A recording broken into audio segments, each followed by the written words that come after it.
time. You succeeded, but you also failed. Calavivi has been rescued and currently sits on Caesar's shoulder, traumatized and exhausted but alive. Elania, the goddess of madness, did not fare so well. Taken wholly in by whatever crazed entity possessed the tangle of tentacles and eyes watching you in that horrific chamber. You do not yet know the consequences of this event, but you have a feeling you're about to find out. Before you even had time to catch your breath, a tear in reality opened up, and the god Bine beckoned you to him, remarking that there was a lot to talk about. The Shadowfell is a strange place. You have no trouble seeing, and yet there doesn't seem to be any source of light. A vast gray desert spans before you, and despite wind kicking up the sand, it is eerily silent. You see various lines of people walking along. Some walk solemnly, others are practically dancing. Any that come within speaking distance of Bine give him a deep bow. Bine smiles in return. Should you choose to look up, you see not sky, but stars. The astral sea swirls above you in even more chaotic cacophony of colors than the last time you traversed through it. Doesn't... I can't say what's normal, but... seems a little disjointed. Yeah, you could say that. So, do you want to ask questions or do you want me to talk? There's only so much I can say before the council makes decisions and such, but I figure you probably don't want to walk in completely in the dark. Very well lit in here. It's not really a question. I guess... do you know what happened back there? I have an idea, but more information is going to be needed. What did you see before things ended? The only reason I'm there is there was a surge of power that was not like anything we've seen in a while. There was someone strapped to a table who was pulled through a portal by a lot of tentacles. His face just kind of falls. Were their eyes mixed in with the tentacles? Yes.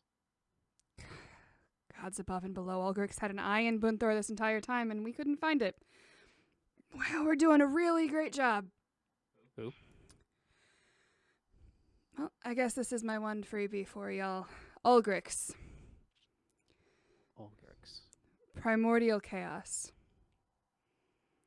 Before we gods came along, there were only 4 powers in the universe. One of them... wait, hang on, does she know that? I was going to say one of them is Albark, but I don't remember if Shion actually knows that. I think Albark said to Shion, "I am life." I feel like Shion could have inferred something from that. Yeah. Okay. One of them was life. Albark. Yep. Life, unlife, order and chaos. Everything came out of those 4. We haven't had to deal with chaos head on in about 1,000 years. Intentionally so. Looks like there were some people who didn't like that. Which also means if Ulgrich was freed, and he pauses for a moment as you hear almost a purr behind you, and a voice says, "Oh, that means we're all back, darling." Hello? As you all turn to look behind you, and Vine tries to step in between you all, but every time he moves, this entity, a moment later, is on the other side. He cannot seem to get between you. None of you see this entity the same. Shion, to you, it looks like Trotter. Dressed to the nines, sickening grin across his face, just kind of giving you a wink. Leo, you see Antoine. His hands still covered in scars and maybe dripping blood? Caesar, you see your dad. A nasty-looking grimace and a look of utter disappointment on his face as he stares at you. Greetings, travelers. Can I do some kind of check to immediately notice that it's not actually Antoine? Yeah, you can make, I'm going to say a insight check. Bother. I see you haven't been killed yet. Everyone can do that if they would like. Okay. What was the roll? Insight.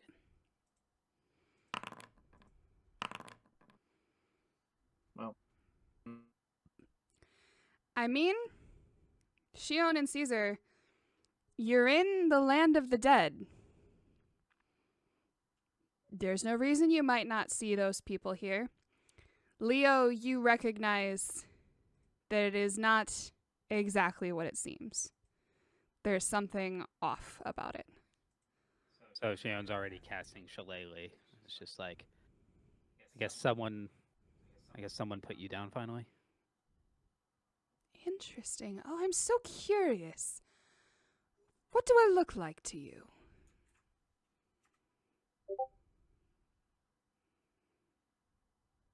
He looks over and sees that Shion's gonna like look over and notice that Leo has a different reaction to it.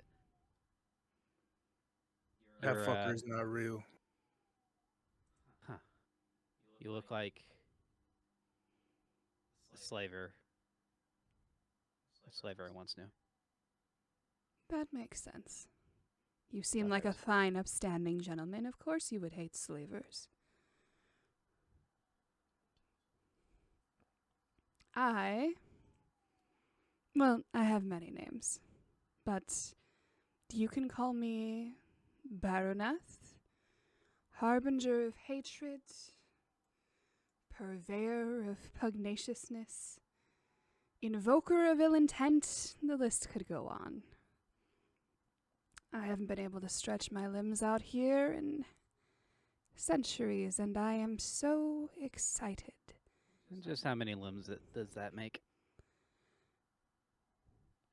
However many I feel like. However many makes you feel the worst.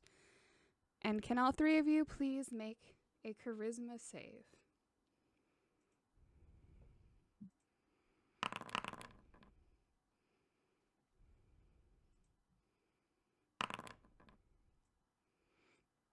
All right. So the three of you blink, and the entity standing in front of you is gone. You turn, and could everyone also please, roll a d6.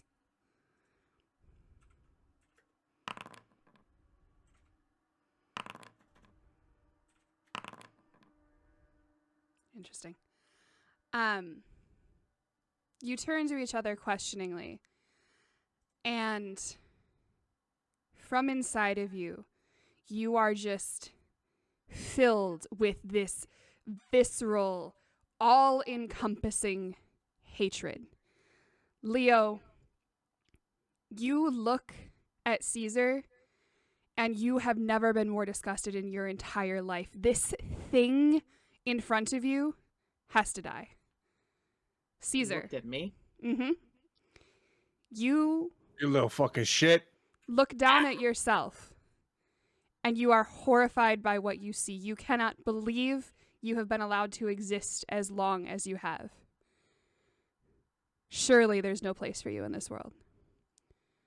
Shion, you feel that hatred well up within you, and it's there. You feel its presence, but you also feel that it is not a presence that you created. It is entirely foreign to you. It is not something that you must act upon.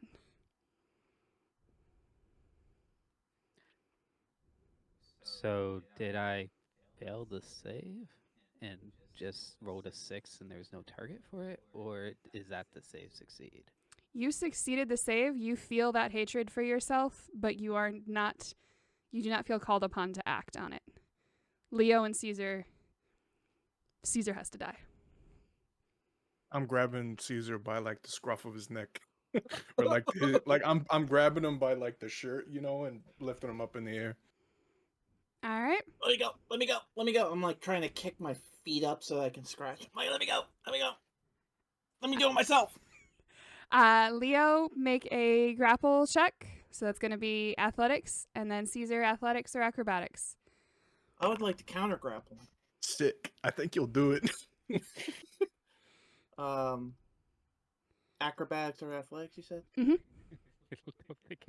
It probably doesn't matter, but I don't know. So Caesar I is would able. like to counter grapple him. All right. I'm going to while say he's- with a 23 and a nat 1, yeah, you just kind of flip yourself around, and you're small enough that you just like arm bar his arm with your whole body. I'm just sitting there holding onto his arm. Like, huh. And at this point, if I could have everyone please roll initiative.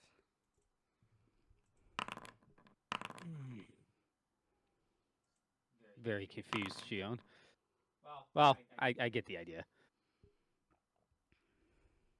All right. I gotta figure out how my character works again. Bine takes a step back, and this guy is gone. You hear laughter, but it is a nebulous, incorporeal laughter. Bine takes a step back. Shit. You gotta stop them. I can't do anything in here. My touch is death. Well, do you know if lesser restoration work? Because that's all I got. It should. Okay. But that is a touch, so I'd actually have to touch one of them. Like they would. So Shion's okay, is what I'm getting. Yeah. Mm-hmm. My carousel went away.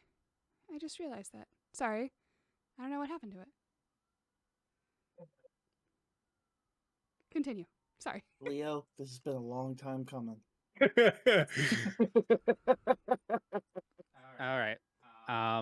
So I'm going to assume I have to make a roll to use the touch spell. Yes. Basically, you are casting Lesser Restoration, but for the purposes of this, it's an attack. So just make a melee spell attack. Okay. Melee spell attack. Do I even have that like right now? Okay, I'm just gonna roll a d20 proficiency in charisma, I assume. Do you have Shillelagh? You have Shillelagh, right?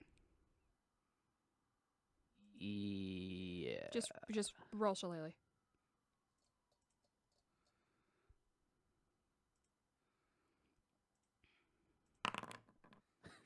And who are you attacking? Caesar. Caesar, what's your AC? 17. So Caesar deftly ducks out of the way. Do I expend the spell slot? Yes, unfortunately. Oh, okay, good. That was my last second level spell. So we did not rest. I have a first level spell slot left, y'all. He's Okay. about to kick y'all's ass.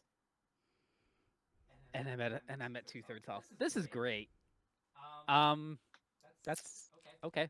I'm going to, I can't. That was my action, so I assume talking him down is an action. Yeah. All right. So I'm just going to kind of place myself in such a way. I'm pretty sure I don't have that either. Didn't update. that I can act next turn. Okay. Just right here. And see how bloody this gets. All right. Rip and tear. Caesar, Um, you are a horrible, awful excuse for a creature that should not be allowed to exist in this world. I must take it out on my enemies. I'm not going to question it. That makes a 6 sense for Caesar. Um, I'm so Okay, why not? disgusting. What are you looking at? how dare you fucking look at me like that? Also, I'm gonna rage because Okay. it seems appropriate. Sorry, Jim, but this is I think this is appropriate. I'm gonna do reckless attack. Just like clawing at his arm as you hold on to it. And what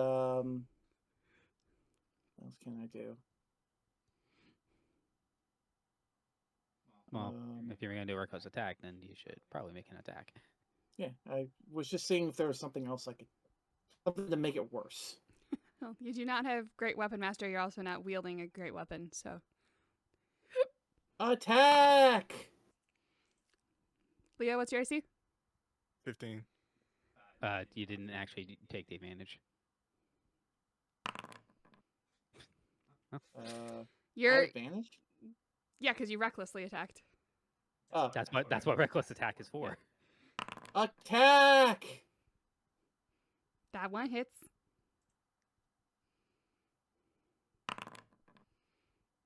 Woof. Owie. Do I get a third attack? If you spend Or a is it key just point, two? do you have key points left? Pretty sure I do. Oh wait, Yeah, I'm pretty sure he does because he didn't actually do much fighting last time. That's another hit.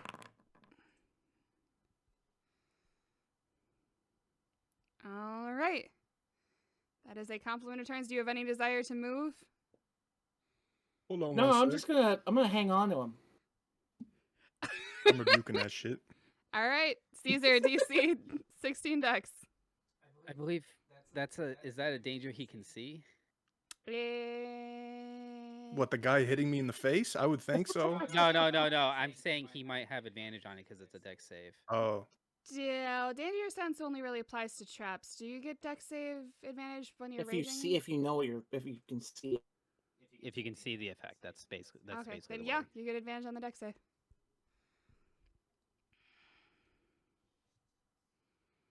Where is it? There it is. Roll the damage. Got his ass. Just fire Oh just no, 9 explodes up your arm. damage. It is fire damage, so it's not halved by your rage. To be honest, I forgot that was a thing. So 9's not that big a deal.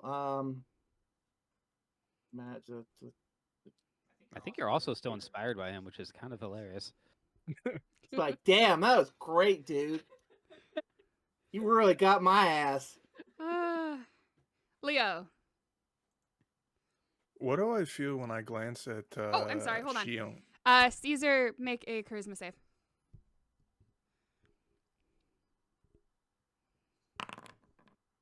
Yeah, you still hate yourself. Of all the people to roll I don't him, like how. you rolled don't- yourself. It was between the 3 characters, and you rolled yourself. And I'm sorry. I think I don't like having to role play like this because it's too close to how I truly feel. This isn't acting anymore. I don't like that. I enjoy that Caesar is taking his self-hatred out on others, though. That is infinitely better. Leo, when you look at Shion, it's just Shion. He's there. He's being a bit of an annoyance. Alright, fuck it. Oh jeez. Oh God. Oh God. All right.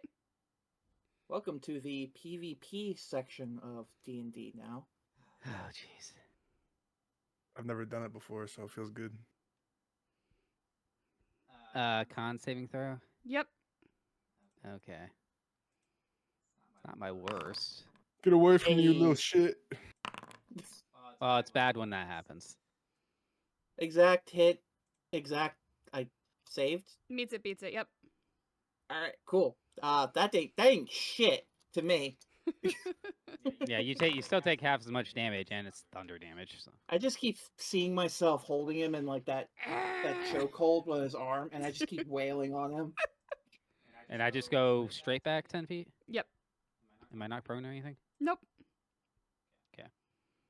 Like when they try to break the person, like they pull the person's arm, but I'm too short to do that. It didn't yell at me for being out of turn. Yeah, I think like a lot of my mods just got randomly turned off because none of my stuff is showing up anymore. I gotta figure out something's up with Foundry. Anyway, Why is she over there? because he got Because I got hunted. pushed. No.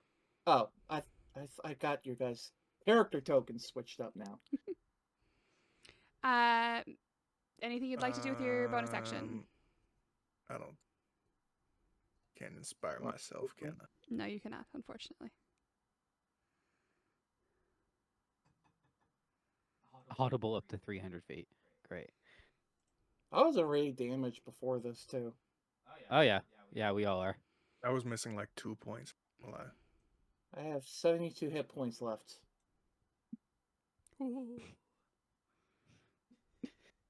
right, anything else? I spit in Caesar's face and end my turn. Okay, can you make a charisma save, please? Oh.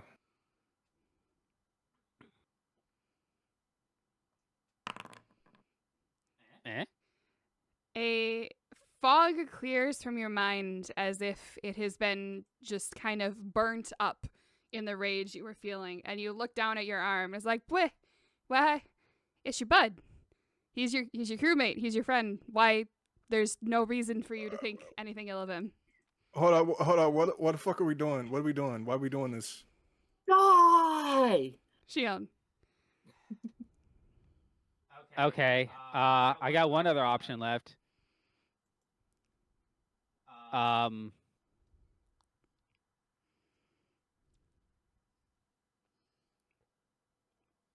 thought Edward froze for a second. I'm going to tell Caesar to surrender. Using command. Ooh. All right, Caesar. Wisdom save. Captains don't take orders from first mates. That is a failure. I'm out of it.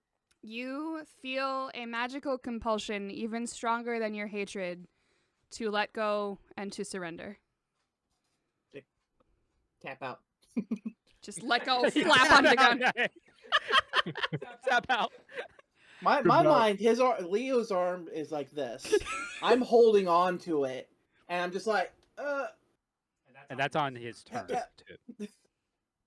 So he has to spend his turn doing that. Okay. So, Like he doesn't necessarily have to follow through with it, but Caesar being Caesar, I think if he taps out, then he would abide by it because that's the rules of the ring and all that. Yeah. So that's what I'm hoping, but it technically only locks him up for 6 seconds. okay. Anything so I you'd like can't to do do with anything but apply what he just said, right? Yeah. Which is surrender. Anything you'd like to do with your bonus action? Everybody keeps spitting on me. You want to spit on me too? No, I'm not really a spitting person. I can cough up a hairball. Now we're good. Just like We're good on that Haka-Loogie, one. but it's all filled with hair. Oh my goodness. Any good bonus actions? My only bonus actions that I have spell slots for are Magic Stone and Shillelagh. So I guess just for the hell of it, I'll cast Magic Stone in case I really need it. Okay. Just pick up some dead dirt.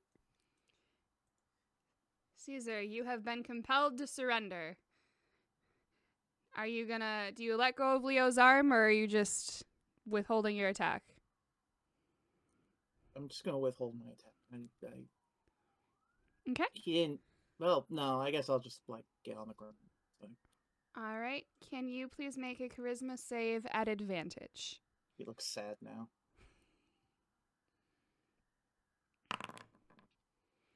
The fog lifts. Your friends and your mind are returned to you. What the fuck was that? Hey, I don't hate myself. I love myself. We out of Yes. initiative. Yes. And I pick up Caesar and hug him and say, "Your names are cool, brother." well, A that's single tear goes down his unfortunate. eye. Oh, Get man. off me, baka. Oh, I can't believe I missed your arrogance. I'm surprised my gloves didn't tell me something. They were weirdly silent. Like everything else shut down when you felt that feeling. Did they also have? Did my gloves also feel self-loathing? Perhaps. Bine kind of steps up. I apologize for not being able to do anything. God of death in the land of the dead is not very helpful for the living. So Antoine / other bad guys is gone, right? Yep, as soon as all three of your minds cleared, you just hear a growl of frustration in the ether, and then silence once again. Was that him, or was that another primordial, or what the fuck? It was no. She gave her name. She introduced herself. It was like one of her the primordial servants or friends. Are we in purgatory or like hell or? is That it- question I okay, can bro. answer. Yes. Oh, it's purgatory. Purgatory, Underworld, Shadowfell, Fields of Asphodel. There's a lot of names for it. Should have known my father wouldn't be here. He's a little further south, if you know what I mean. Yeah, you're nowhere near the hills. That's not my problem. We passed through the libraries. Did we see any chain doors? He might be behind those. Oh God, I hope those chains are all right. There's a lot I of heard, things. I heard a bunch of other adventurers had that problem at one point. Yeah, that's a long story. 40 years ago, a lot That happened. happened. That did happen in our last campaign, right? Yeah. All right. Yeah. My joke stands. Can I just say? Everyone returns to their senses. You continue your journey. Passage of time is impossible to gauge in this place. Are you walking for minutes? Hours? You're fairly certain you'd be more tired if it were days. Is there anything you do look for or talk about while you walk the paths of the dead? Let that person die. Bine pauses for a moment and looks over at them. Heart attack. Any fighters that died recently? You're probably not going to see them along this path. They tend to move a little more boisterously. Glorious death in battle and all that. And he How'd you get your points down. job? There was a vacancy, and it was decided that I should take it. Who was the other guy? The head of the library. Oh, I made a check for that earlier in the campaign. I remember that. you know of my predecessor, yes. Mayarna was the goddess of death, and then she became the high librarian. I figured I'm already the god of travelers. What's death but another journey? Did anyone take your job, or do you have to fight them for it? No, I still take both. Again. Where are we going? Oh, excuse me, the library. And quite suddenly, a mountain enters your vision. You blink, and there's a wall of stone in front of you. Bine opens a door that you did not see, with a handle you cannot feel, and leads you into a very different place. A warmly lit hallway opens before you. There are no decorations, but neither does it feel austere somehow. Bine walks a bit further down and then pulls out a key and unlocks a door, ushering you inside. You are in what appears to be a small apartment. Sparse but comfortable, open doorways to equally simple bedrooms. The only windows look out on one side into the largest, most grandiose library you have ever seen. You are at least 20 feet up in the air, and the stacks go beyond that. Bine hands each of you a key to the apartment and a small metal card. A key? Hard. The card has your name and likeness on it, as well as 3 bullet points. Bunthor Order, 9 Librarian, Level 2 Guest. I imagine mine has an asterisk at the end of it.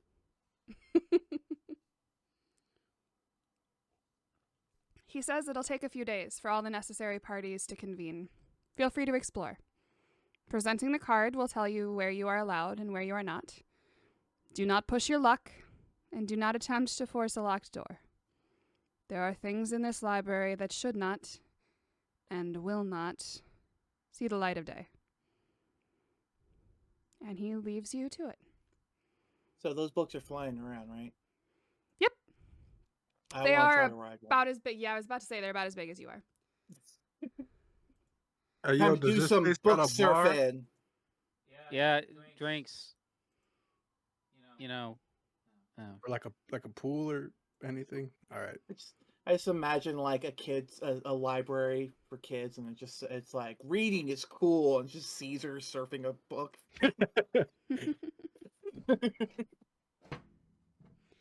All right. So,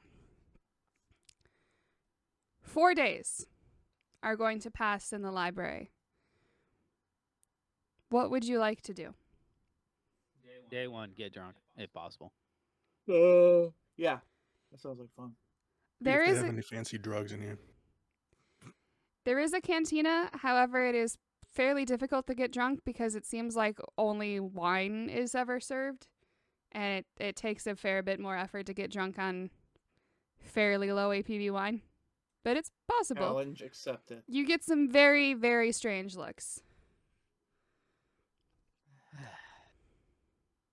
Caesar's the kind of person who gets drunk and then aggressively asks people to fight him.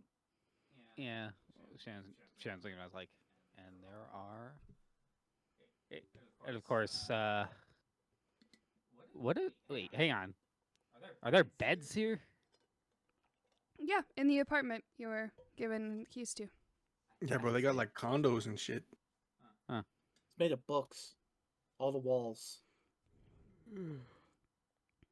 Nerdy girls are harder to seduce, but very much worth the effort.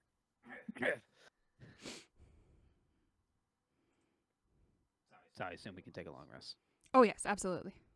It is 4 days of rest, relaxation, exploration. The bulk of the Great Library is open to you, and so you are welcome to look around, look for... Fight Club. There are training grounds. I train at the fighting grounds. And try to put on a show. So, yeah, you do that first then.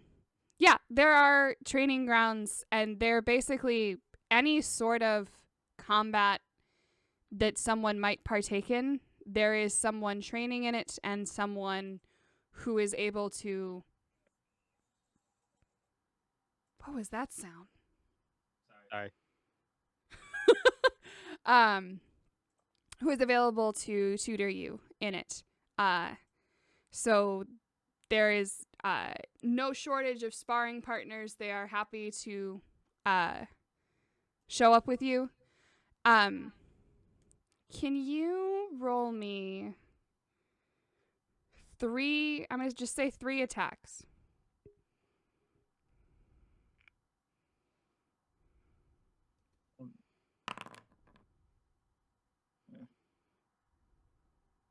Two, 3.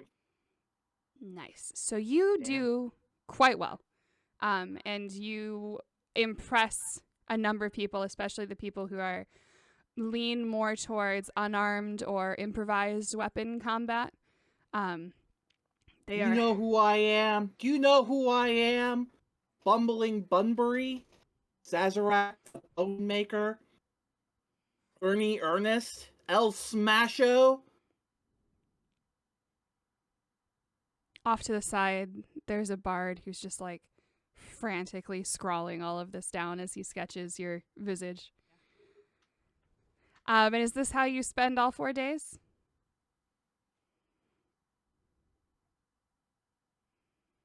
Yes. Okay. Fight. Let me see here. I have a lot of different ones. I haven't had a chance to really go through them.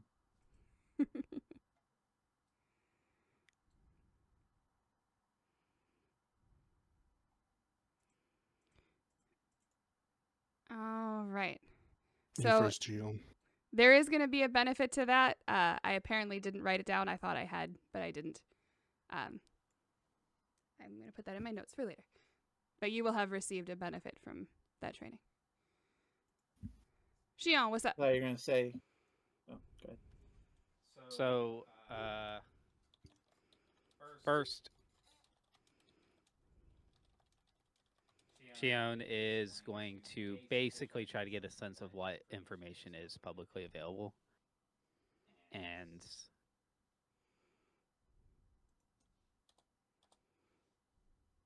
essentially review a lot of the events of the last few months from a more objective perspective.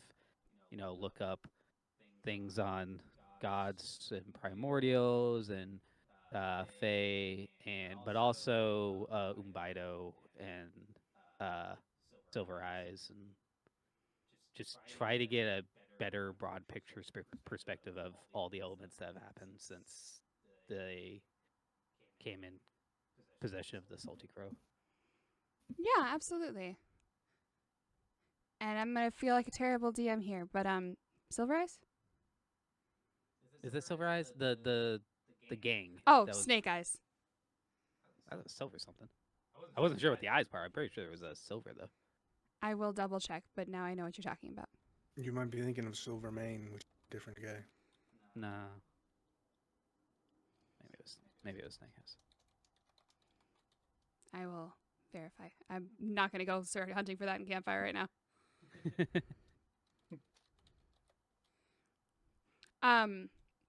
But there is an absolute mass of knowledge available. You have access to every newspaper from every realm, any book that was published, any journals, anything that has ever been made publicly available to read can be found in some fashion in the library. The way it works is when you go into the library proper, which is basically what you see in this background here, each stack at the end of it has a little plinth, and there is one of these absolutely massive tomes on it. And you write in the tome the sort of information you are looking for, and then the tome flies up and it guides you around to the different books and papers and such that you are looking for. Since I'm not particularly intelligent and this is 4 days, he is going to get bored and distracted by any marginally attractive woman in the area, and use getting help as an excuse to talk to them. Okay. But actually need their help too. It's not just a pretense. All right. Can you please roll me a straight intelligence check and then a performance check?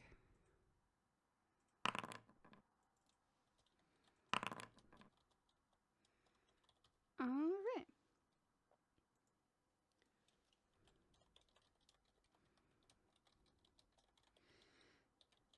You find yourself slightly inundated and very much overwhelmed by the amount of information you're able to gather, even with your not wholly paying attention to it. And it takes a couple of tries because a lot of the people here are very dead set on what they're doing, their research, their work. You also, through these sort of interactions, learn that there's kind of a hierarchy in the library. There's visitors who are often brought there for, various reasons. Sometimes they're asylum seekers, sometimes they've been brought as assistants, etc. There are order members that belong to the different orders from the different realms, which is something that you have been classified as because you're a part of the order from Buntor. And then there are capital L librarians. And librarians are the smartest, they're the strongest, they're the ones that are kind of the secret force that sort of holds the library and at times Altha'arn as a whole together. And they're the ones that you learn to pick out immediately because you know it is almost not worth the effort of trying to seduce a woman if you notice she has a full necklace and she's a librarian. It's like, she's not going to care.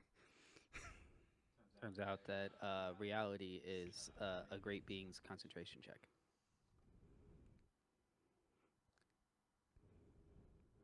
I'm not gonna.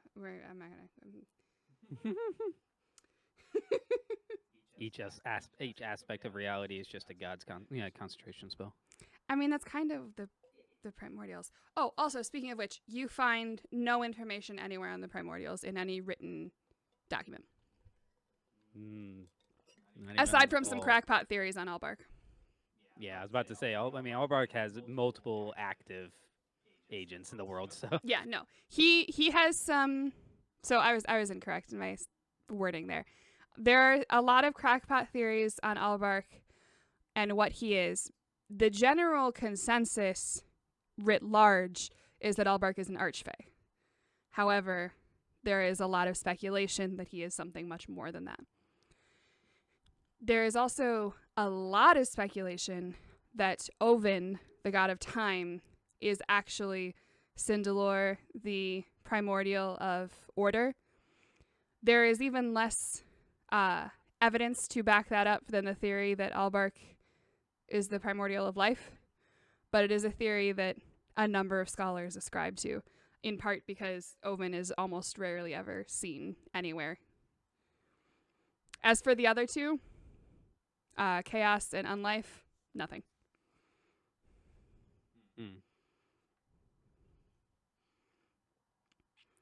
Leo, what are you up to? I would like to find the shadiest motherfuckers here.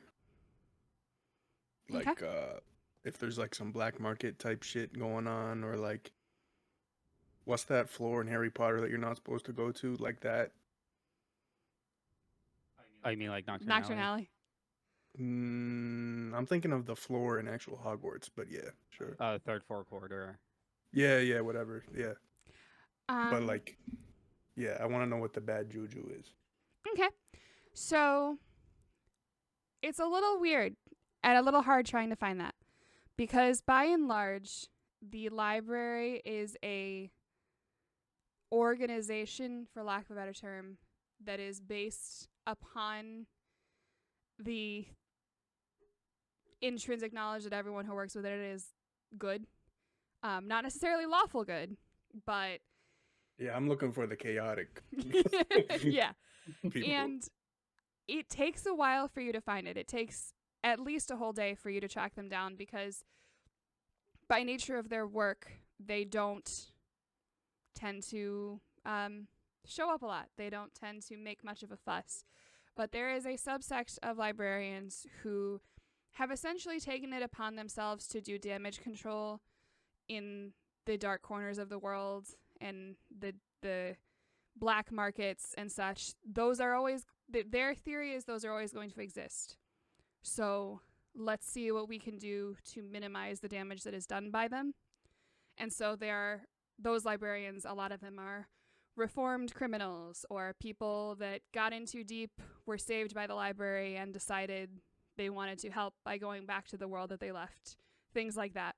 There is a group of people you can find who while still abiding by the tenets of the library, are very much on the darker side of things and spend most of their time in that world. They understand the necessity to bend rules. Yeah. All right. Well, I guess my wish is for a black market are somewhat misplaced then. Yeah, not in the library, unfortunately. I guess I'll look for like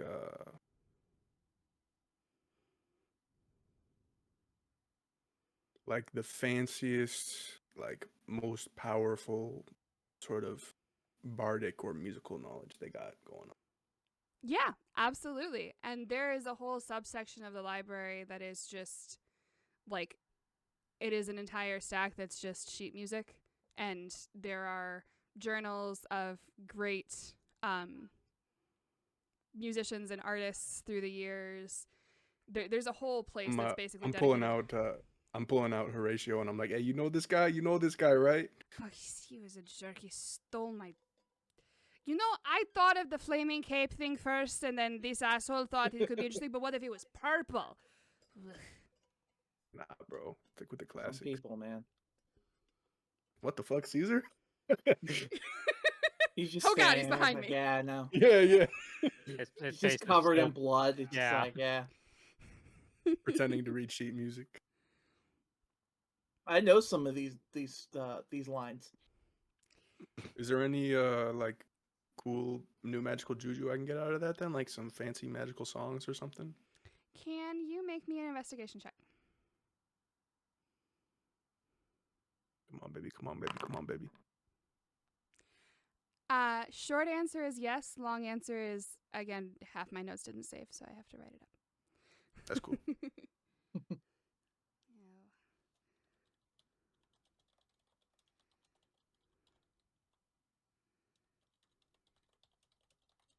Then I'm mostly getting drunk and learning new music. Nice. I like to imagine that Shion is basically researching to seduce someone, and then someone seduces him to help her with her research. She's just like, so you know this stuff. It'd be easy to cross reference with like a first person, and just spends 2 hours talking his ear off. She's like, yep, this is technically what I asked for. All right. So, we are going to take a break here because I need to use the bathroom. However, something I do have one more thing I want to look at. Yeah. Dragonbone Fleet. They got anything on them? Yes. And it's not actually terribly difficult to find. Dragonbone Fleet has been pestering a number of ports in Bunthor for going on 20 years. Turns out Admiral Corvus has been at this for a while. The current standing is not what the fleet has always looked like. She has cycled through a few subordinates. The general consensus is that she is trying very hard to be she wants to be a pirate lord, and for whatever reason they are not allowing her, and she's taking it very personally, and it has kind of become a vendetta at this point, which is evidenced by the fact that she only seems to ever pester ports run by the pirate lords and doesn't mess with the merchant princes very often.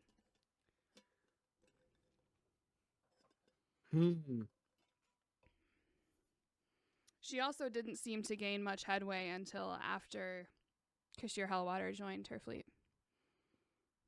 That's the crazy mermaid, right? Mm-hmm. Is there anything on her? No. She Cool. seems to kind of operate in the shadows a lot.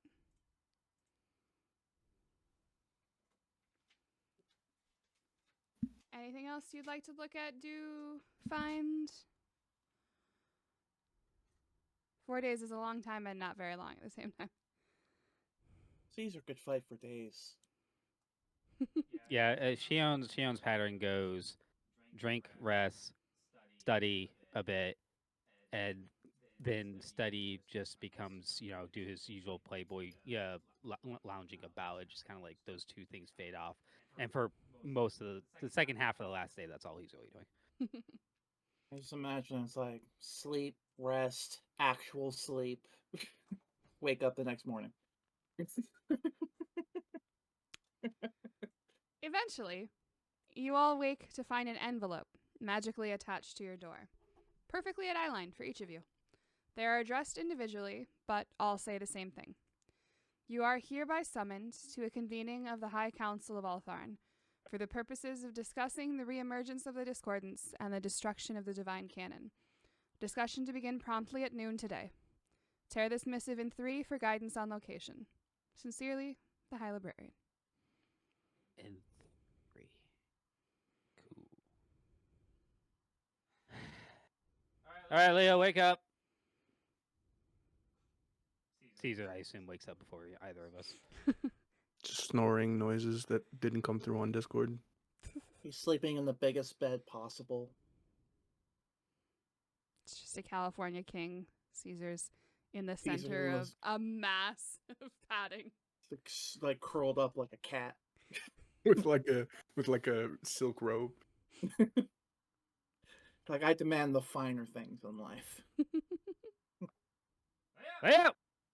Caesar, wake him up. I'm gonna jump on him. Man, it does not like snoring noises. I have to turn off sound suppression. Yeah. That requires effort.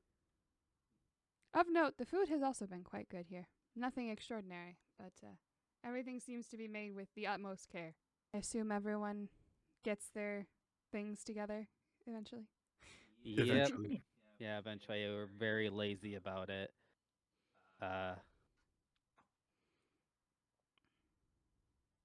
If Shion has anyone in bed, it's a long goodbye. But yeah, eventually, it's like mid-morning by the time we really get moving. Okay. The fucking groupies. I kind of assume that Leo, has like groupies coming in and out pretty much all the time, but he never has any sort of even vaguely long-term relationship, so I just don't even mention it. Caesar has many lovers, but his ultimate love is the ring. And himself. In that order. That tracks. Once torn, the 3 pieces float in front of you in the shape of an arrow, staying just ahead of you as you walk forward. Takes you through the library proper, hallways, a few staircases, a couple of rooms that you're not sure why you're being directed here, but you cut through. And eventually the room you are led to is surprisingly small. A U-shaped table sits on one end, a few people already standing around it. Most of these folk you have never met, but you can tell purely by the aura emanating from them that they are the gods. Bine is, of course, among them. The other side of the room is taken up by 20 or so chairs, some of which have already been filled. You also recognize some of these people. Luck, the fighter champion, Tanjin, the emissary of Albark, and no, you don't see RGB, but you do see one of his assistants who seems to be there in an official capacity for him. The people filling up these seats are clearly high-ranking members of the library, one and all carrying impressive gear and bearing slightly intimidating countenances. Lord Tavanel of the Spring Court is also in attendance, standing off to the side and looking supremely uncomfortable.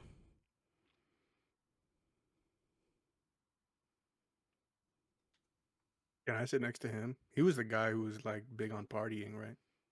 Yeah, he's the archfey who sent you on half this quest to begin with. Like the fetch quest. Yeah. Yeah. Shion's going to position himself a bit closer to Tanjin.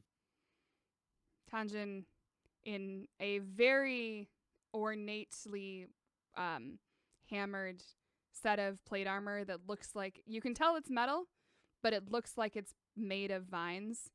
He kind of gives you a nod, scoots over a little bit so you have a little more room. Caesar's gonna try to get Luck to fight him. I would really be down for that. That sounds like a lot of fun. However, I think it's probably not the time or place. Maybe afterwards, once the like meeting's over and we're all restless and stuff, and like we have a ton of energy to let go of, we could definitely go fight. I'm absolutely ready for that. I just cool. realized. Sorry, I just realized they face each other in the ring. Caesar lists off 5 or 6 names, and Luck just responds with, "Hi, I'm Luck." And that's all I got actually. I look at him like cool. My people will call you. You know,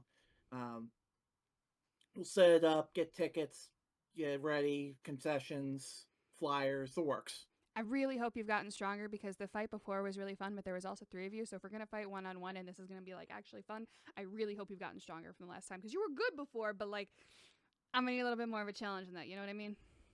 Oh yeah, definitely. Okay. You're going down. I like the I'm confidence. sitting.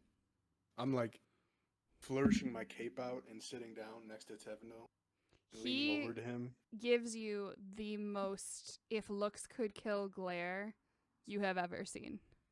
I'm like tipping my hat, like trying to sit up straighter than him and shit. Is there a reason you've decided to sit over here? I thought the librarians were sitting at the other side. I'm not gonna lie, bro. This place is boring as shit. You are lucky we are in the library. And I would suggest not entering Telcor anytime soon. Did we do something to piss him off What- out of what- character? what- I mean, his sister's the one that got taken away. Oh fuck.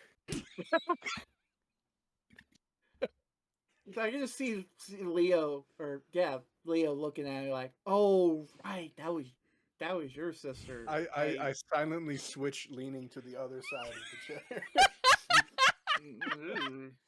I kind of just remembered him as like the party guy.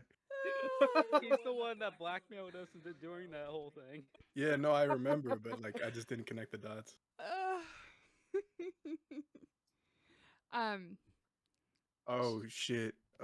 Yeah. Long story. My bad. Our bad. You know. there will be more discussion to be had of it later. RGB's assistant comes up to you, Shion. She looks very frazzled. It is a half elf who's got just, Coke bottle glasses, a massive notepad in front of her that's already half filled with scrawled notes. Hi, you're the captain of the Bold Endeavor, right? Yes, just don't say it too loudly around him. Okay. He's too busy trying to fight, just trying to get him to fight him in the court. Professor RGB wanted me to tell you the Bold Endeavor has made it successfully to the IAM. Everyone's alive, everyone's safe. We did manage to get the earrings off of the other crew, so no worries. He's still working on getting his body back. He decided since the first one had been destroyed it was time to do upgrades anyway, so he's just sort of been sitting in the flask for the past 3 days, giving out orders until the new body is ready, which is why I'm here. He didn't think it would be proper to show up to a meeting of the High Council as a soul in a flask. And so he sent a very trustworthy and clearly, capable assistant. Yep, that's me. It's definitely not because I was the only one who was available at this time and wasn't working on the remodel. It's because I'm competent. And you have a fantastic accent. Thank you. I should probably go back to my seat. Just wanted to give you the update. And she, scurries away from you.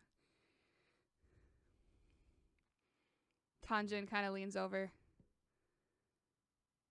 Has RGB changed? Because I don't remember him having assistants like that. It's been a few years since I talked to him. He's a robot? Well, yeah, no, he was a robot before. Okay. Well, Have he exploded a few days ago. Oh, again? Oof. Yeah, so I guess he needs time before he can do stuff himself. I think You he's running guys- like a thing. He's running like a. Oh, he got his institute up and running. Nice. He kept saying he was going to do that. All right, good for him. Have you guys ever heard that song "Genie in a Bottle"? A little different. I was. He said flask, and my first thought was the father. In, Yeah, the Full Metal. less Christina Aguilera, more Full Metal Alchemist. Ah. He's less of a prick, though. This is true. RGB, I say. The other guy. Less world domination, too. I mean, if it happens, it happens. But Yeah. Leo's like sitting in his seat, looking at the other empty seats before it's starting, having that dilemma of like, I look like a total asshole if I just get up and switch seats right now. But like, I really want to, but I probably shouldn't. But maybe I should. I don't. I feel like there's a completely random person just sitting right next to you, and you're telling her like, I feel like an asshole if I move. John. Yeah, exactly. Or like when you sit down in class and you're like, the people around me are definitely not people I want to be friends with, but maybe they are. I'm judging them too harshly. But The guy also, I next want to to you is set my like, role. I don't know who you are. Hey, Leo, with the 60, I'm going to assume I could do this. Hey, Leo. Oh yeah. What's up? I get up. Yeah, already. Tanjin wants like update on RGB. Tavanil I just just, like- glares at you as you walk away. As I walk away, I turn to Stefan. I am so sorry. Okay, bye.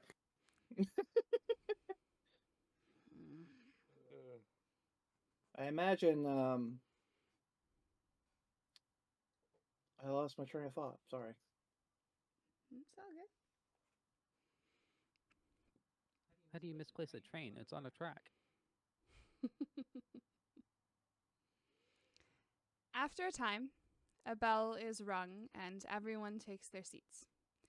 The goddess, sitting in the middle of the U-shaped table, an austere yet ageless-looking woman dressed in black, takes a moment to survey everyone around her. As High Librarian of the Great Library of Altha'arn, I hereby convene this meeting of the High Council. Additionally in attendance, Tavanil of the Spring Court, the highest-ranking members of the Librarian Order, and the commanding officers of the Boonthor ship Bold Endeavor. I will not mince words, ladies and gentlemen, and everything in between. We are in a crisis. One which has not been acknowledged for over 1,000 years. The divine canon has failed. Ulgrix, the primordial chaos, and the discordant gods have been freed from their eternal war. This must be dealt with swiftly, as we are already feeling the ramifications. First, however, is a briefing. To my knowledge, different attendees here have been given different amounts of information regarding the situation, and I believe for the people in this room, the time for secrecy is at an end. Please, ask your questions. Lord of the Rings, right? Yeah. Yes. Got it. I don't know much about it either, but I do know that one. A librarian dressed in a full set of just perfectly gleaming plate armor stands up. What do you mean by primordial chaos? Discordant gods, there's a lot of sorry, ma'am. There's a lot of terminology in there that I don't think any of us know. Yes, well, I suppose that makes sense. And she reiterates what Bine has already told you about the primordials. As for the discordants, they are a trio of gods who were created by Ulgrix when he decided he wanted to have more input on the world. They have been put away for some time as deific manifestations of hatred, pestilence, and lies aren't welcome in our world. Now they've returned. Okay, pestilence, lies. What was the first one? Hatred. We might have come across that one. That turn. character, we dealt with the pestilence one. The She called pistols? herself the Harbinger of Hatred. Oh. If that Yeah. was a pestilence, I was a little concerning. Pestilence would mean that that would mean disease, but we encountered the Harbinger of Hatred on the way here through the Shadowfell. Duly noted. She's already trying to extend her influence across all the realms. Most unfortunate. Is Calabini with me? Yes. Alright. Have her, like, if they ask, have her discuss what she knows about him, about her. Okay, just can't leave you know anything. She's a Nothing. little rat. She knows nothing. She's a little rat. Um, She's a small rat in an awfully big world. I just figured since she was captured by them, I thought maybe she could have like a first-hand account or something. she does talk about she gives a recounting of the sort of the rambling she could make out that Kashir spouted. Essentially, it seems like what they were trying to do was make Ulania so crazy that the power of her madness would extend out into the astral sea and break something. And it looks like something was indeed broken. Perhaps we should start with. I'm bad with names. Therendil? The Fae guy? Tevenil? Tevenel. Why did I think? Thranduil is that's Lord of the Rings. Thranduil is the Hobbit. The Mirkwood. Legolas' dad. Oh, yeah, it is, isn't it? Also, Well- Thranduras is another archfey. I like my THs for elves. That's what I was thinking of, yeah. Well, okay. The Fae Lord that is here was like, perhaps you should. Now is a good time to hear the entire story of. You only gave us the basics when you sent us on our way. I'm like staring straight ahead as he talks to Tevenel. Tevenil looks across the room for a moment, straightens himself up.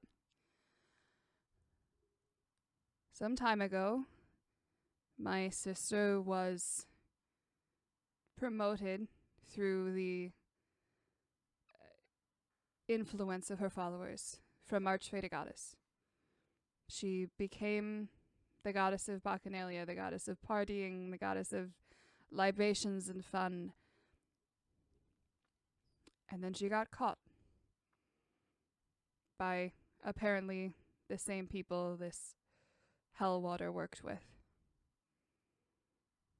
Next thing I knew, I was hearing no longer about the goddess of Bacchanalia, but the goddess of madness.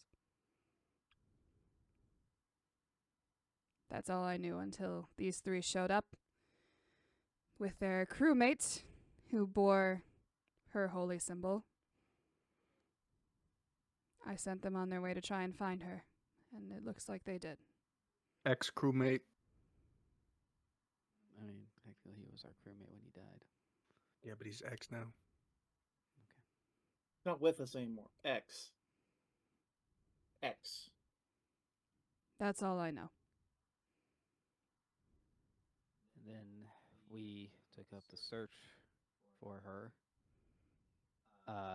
And in doing so, I think we angered some people who took some of our crewmates. And basically I relay everything that happens on that island. I consider leaving out Montgomery's involvement, but then decide that he's probably way too petty for too petty of an issue for anyone here, and so decide to include him in the entire story. Caesar puts his embellishments on the story as well.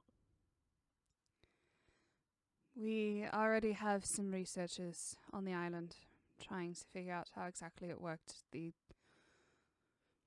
runic structure of the magic there is not something we've seen in I'm not sure how long. But unless there are any further questions, I think that brings us up to the present.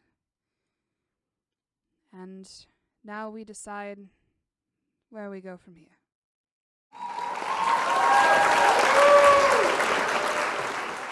We now return to this council, where the discussion turns to what to do for the future.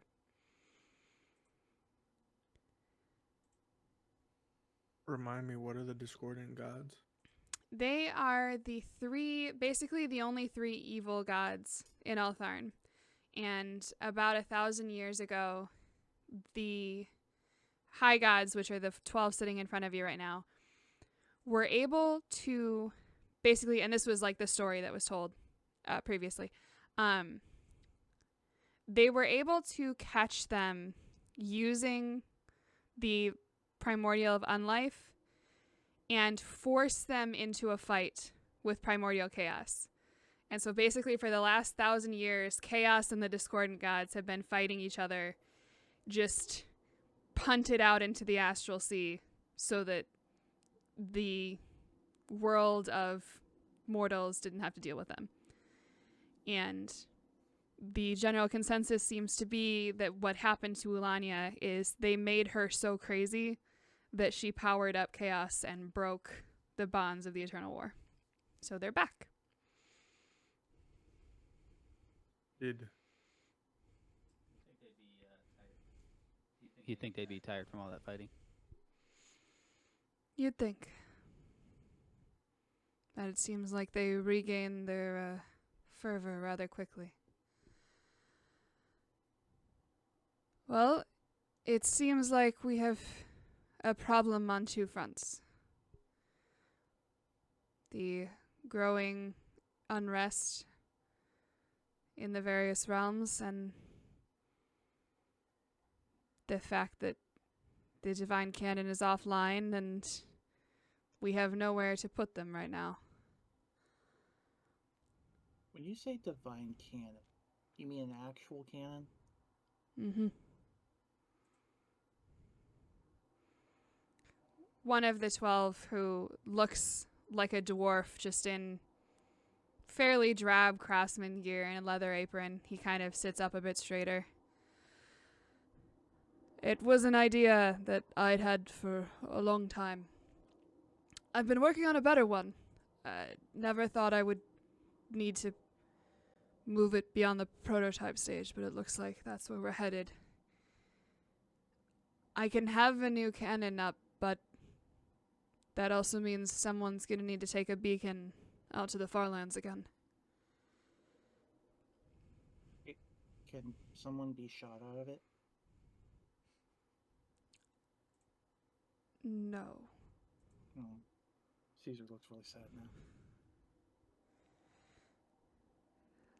Captain, is your ship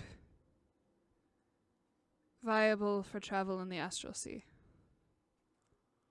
No. Air, and unless air travel is enough. Not quite. Caesar was too sad to realize someone was talking. Not quite. But if it's already been fitted for two forms of travel, it shouldn't be too difficult to fit it for a third, although I haven't done ship crafting in some time. You wouldn't happen to know a stalwart set of shipwrights we might be able to coordinate with? Oh, we know some shipwrights, but we don't know if they're capable of retrofitting for the Astral Sea. It's more so I need access to their workshops and their supplies.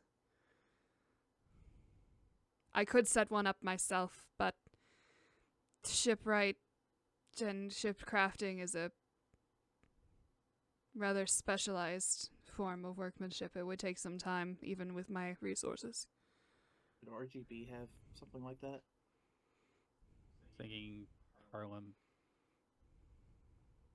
something in H&H? Howard and Harold. Harold and Kumar? We'll have to talk more about this afterwards. I suppose the question should be asked, would you be willing to take a beacon out into the far lands? What would this beacon accomplish? And what are Farlands? So what kind of beacon? Fair enough. I'll start with the most difficult question first. The far lands, it's not a specific place so much as the astral sea beyond any civilized outpost that we know of. Beyond the map, as it were. That's where we wanted to put them last time, but we weren't able to. I think I can this time. As for the beacon, it would be just that, a beacon. You're giving me the signal for where to shoot. Oh, so the divine cannon is for shooting, like transporting, not like a gun. A bit of both. Okay. It's essentially shooting a net made of divine energy that will constantly be shooting. It doesn't stop once Laser it net. starts. Essentially, yes. Cool. Is this something you could undertake? I'll have to convene with my my first mate and my second first mate. You would be compensated, of course. We would not be asking you to do this for free.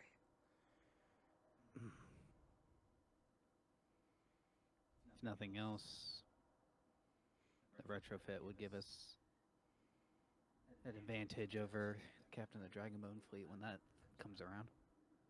Can you take that thing off that's making it to where we could die from it? What? The bone. The bone? Caesar's like confused. He's like, the bone, the dragon bone. I don't think we have one of those. Yeah, we don't have one. Something was controlling our ship, wasn't it? We had something attached to our ship. There was some attached to other people's ships. Because where there was something we were trying to remove off the ship. That was Montgomery ship, not ours. And that shit went kablooey. Yeah, well, with our GP's current former body. Yes, the answer is, in short, the answer is yes. He kind of looks like he was getting ready to interrupt your conversation. All right. We will speak more of these matters afterwards. I will not take up any more of the council's time. And he sits down again. After a moment, another one of the council stands up. She looks like a child. You know she isn't. But she looks, if you saw her on the street, you would guess no more than 9 or 10 years old. She stands up and then kind of climbs onto the chair and stands on the seat of the chair so that she's more visible over the table. All right, well, that settles that. But we do still have to deal with everything else. The unrest has already grown. The El Green, 2 of my temples have already been overtaken, and I'd really rather not lose another. And at that, you actually see Luck stand up. All right, well, why don't we just mobilize then, right? We start looking for people and we start fighting them and we start dealing with them. That's what needs to happen, right? Well, yes. That is a rather simplistic way of putting it. So, I'll take a team. I can take, some of my guys into Bunthor, and we just send a team into each realm, right? But after Lux says that, a few more librarians stand up and volunteer to head teams, and it seems to be that they're basically gonna just approach it head on and start going out and looking for these people. The goddess tries to be more delicate about it, but the librarians are just kind of like, nope, we're just gonna deal with it. She eventually sits back down, a bit annoyed. All right, well, seems as if the General Council doesn't need any more time. I believe there are a number of conversations that need to be had in smaller groups, so I will close the session. Thank you everyone for coming. And the High Librarian stands up from her seat, which causes everyone to stand up. She leaves the room.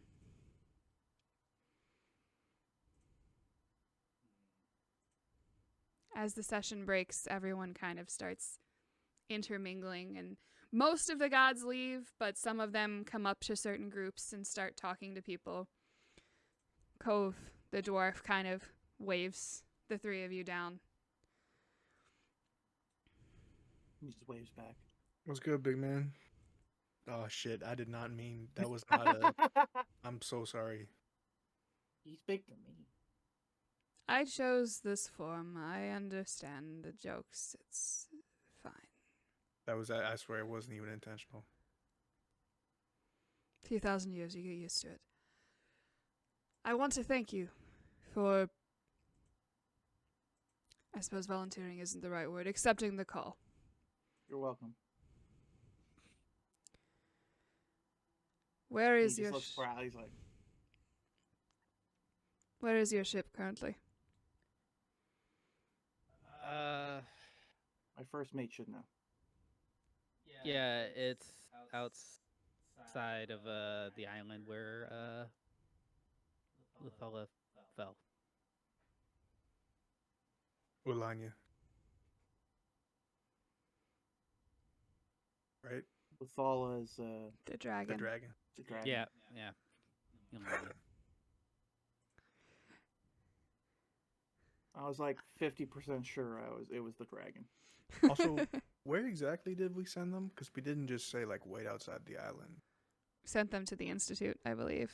Unless Yeah, I'm Earth wrong. Institute. RGB's Institute.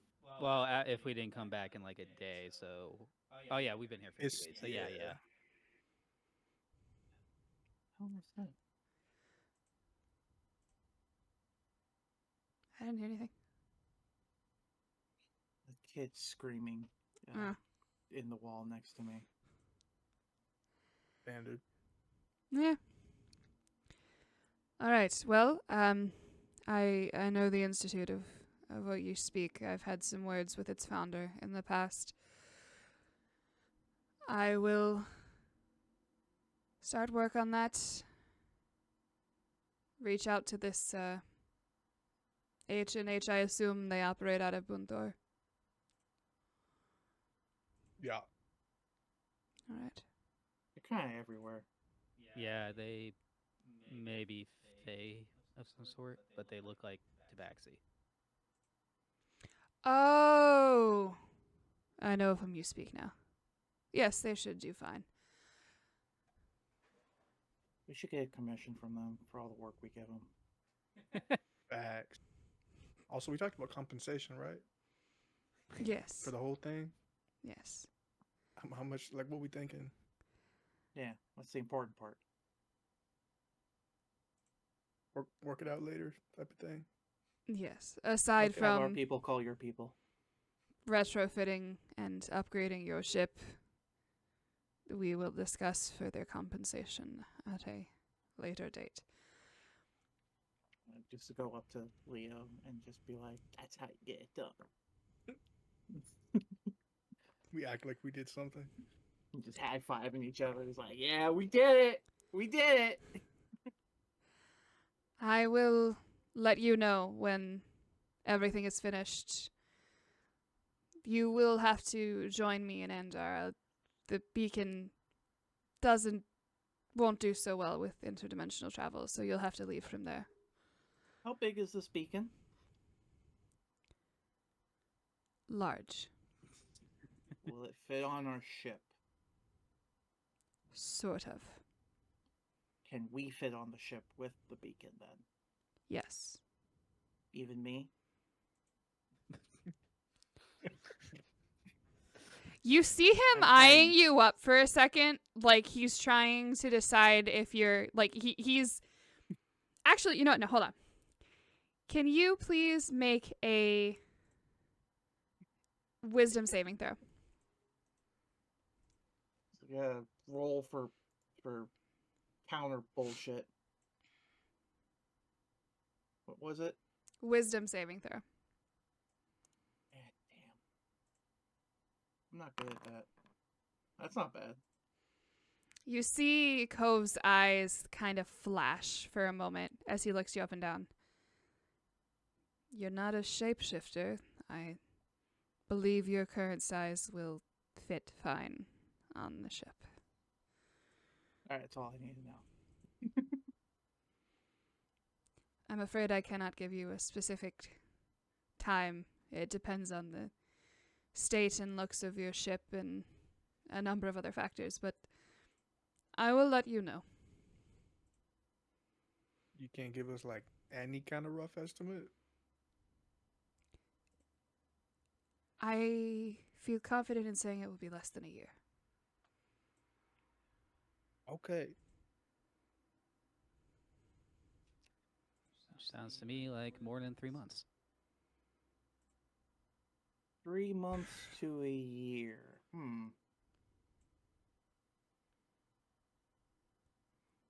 It'll give us plenty of time to train the crew in the new fighting styles I've been developing. Yes, I can drop you off at your ship so that you can retrieve any necessary pieces before I come and do it. Unless you have any objections. Sounds good to me. Where will our crew be? I don't know. Where will they be? I don't know. If you're going to take the ship to work on, then what are Then we we supposed need to then do? we need to figure out where our crew's gonna Yeah. go. It's like, are you guys going to house us, or do we got to figure something else on our own? I think you'll be all right. I guess we want to head back to Boonthor, huh? Yeah. He takes you out of the library proper and into the Hall of Doors, which you've seen before. Because you have crossed realms. But he doesn't take you to any one of the doors specifically.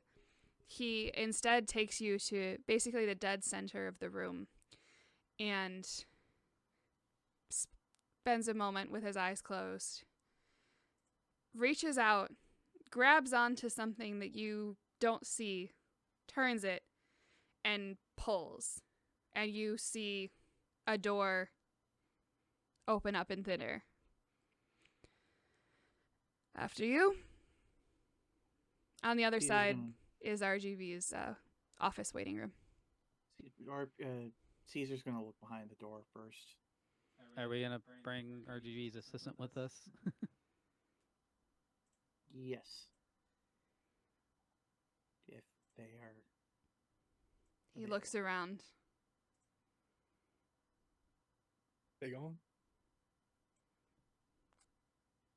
And then you hear a pop behind you. Oh, good heavens, what's...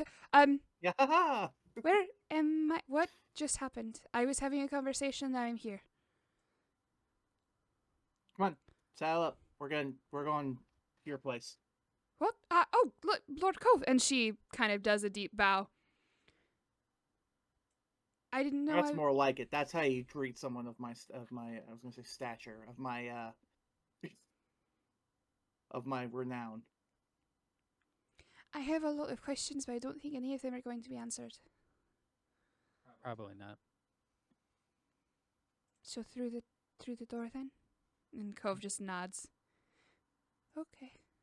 She gingerly takes a step forward and you see her kind of step down into the waiting room.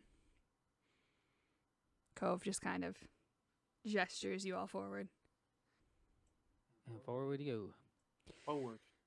And thus ends the first convening of the High Council in about 300 years. So, first part, what is there anything y'all would like to do / plan together? You end up at the Institute, you can grab tools, supplies, anything you had on the Bold Endeavor. When handing out the crew's pay, you notice that the chest that you use to keep the ship's gold in is significantly heavier than it should be, and there is 300 extra gold in it when you count it out. A little light. Cove just gives a knowing nod. A little light, if you ask me. I don't say that while he's in the room. All right then.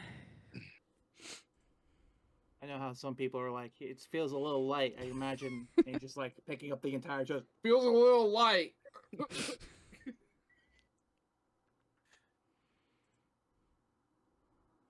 So I assume y'all don't immediately just like jettison off to your own corners of the No, world. well, if anything, we really need to get the crew situated.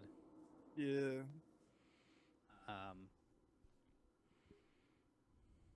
I mean, they're all kind of from like everywhere, right? They're not all Yeah. from Boonthor. I imagine they can, like, in Boonthor, there's no way that sailors can't find work, but we can still pay them, like, basically a retainer to come back and Yeah. come back. Hey, we when want it's you to ready. come back. We just get the hell off for a while. Yeah, basically. Is there something we can give them that's like, we'll call you, give them like a magic Contract, pager or maybe. I can get in contact with Nin, no problem. He's on my hat. something. Yeah. That's a fun sentence.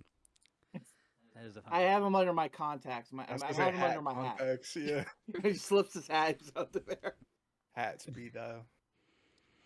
All right. Well, we can just take short jobs. Make sure we're open. We may need it a few days. LBB can hang with me.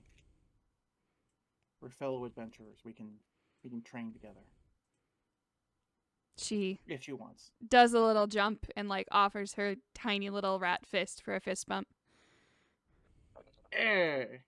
Oh, sorry. I thought you'd be stronger than that. I'm working on it. Lithala also asks if she can join you, as Sure. she doesn't really have much desire to just take up a sailor's life.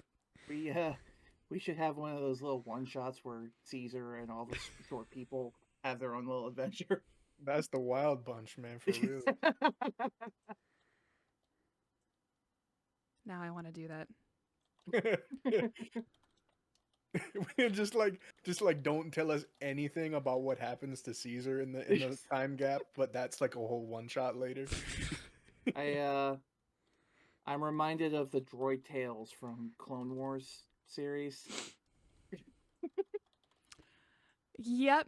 But Nin tells you that he can kind of keep track of people, and because this crew was together even before the three of you joined up, so they have ways of contacting each other, and it shouldn't be too terribly difficult.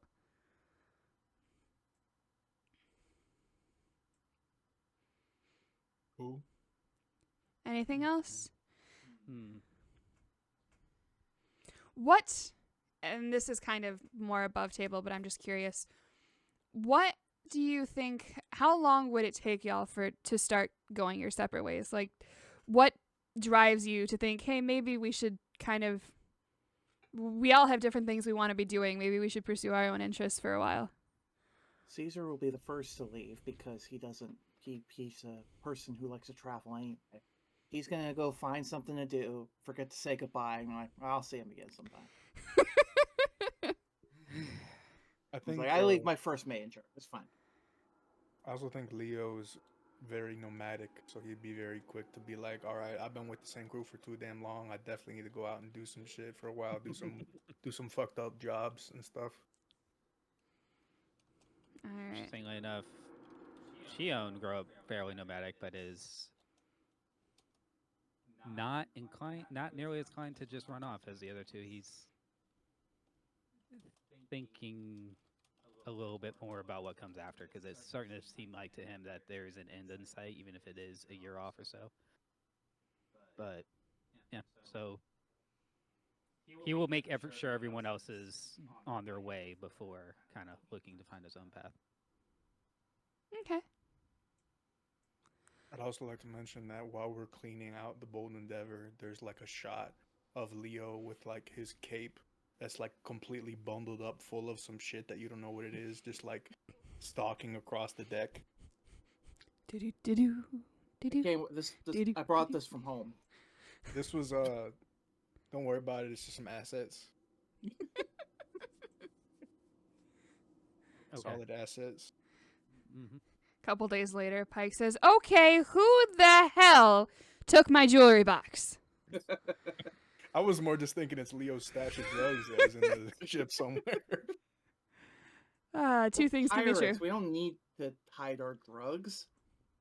Yeah, but we get inspected and shit. It's happened before, man. Never again. All right. So Caesar, Calabibi, and Lethala go off on their own, which is just the funniest trio.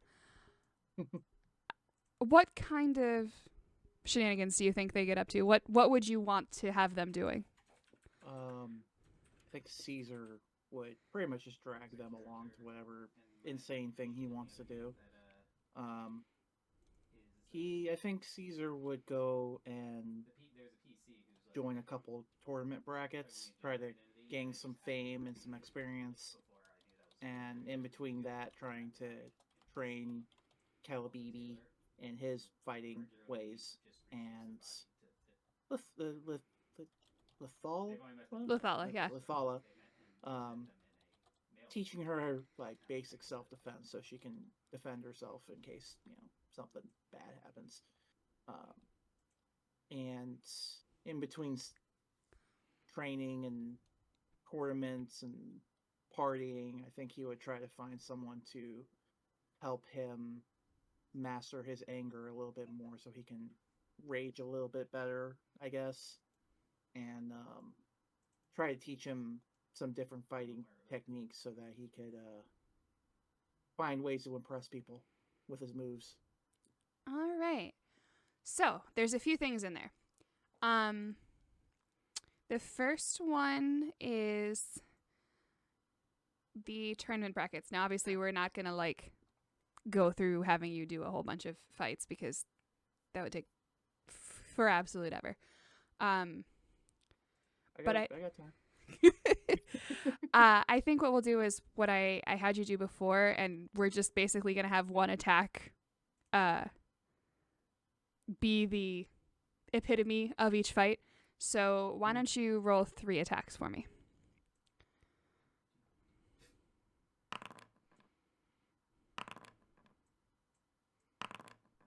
Not too bad. Not too bad. So you don't win any, but you get pretty high up in a handful of them. Your name is definitely growing. People are genuinely actually starting to recognize you. Can you roll me? Don't want to know what that is. Can you roll a 2d100?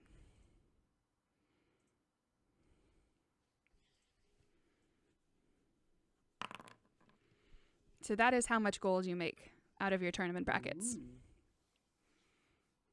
And I will give 14 of that to Calabibi and Lethala because I don't want to add You're so weird. 130. That would give me exactly 500 gold. So Okay, whatever. they can have the rest. Of it. It's their back pay. Right. So then the other thing is, can you give me 2 performance checks? This is going to kind of represent you teaching Calabibi and Lethala. All right. So Calabibi is actually, she mechanically as an NPC is an Eldritch Knight. That's how she fights. So she's a swordsman with a little bit of magic. Because of your training, she actually kind of uses her sword less and less. And she is going to become she's starting to become more of an unarmed fighter.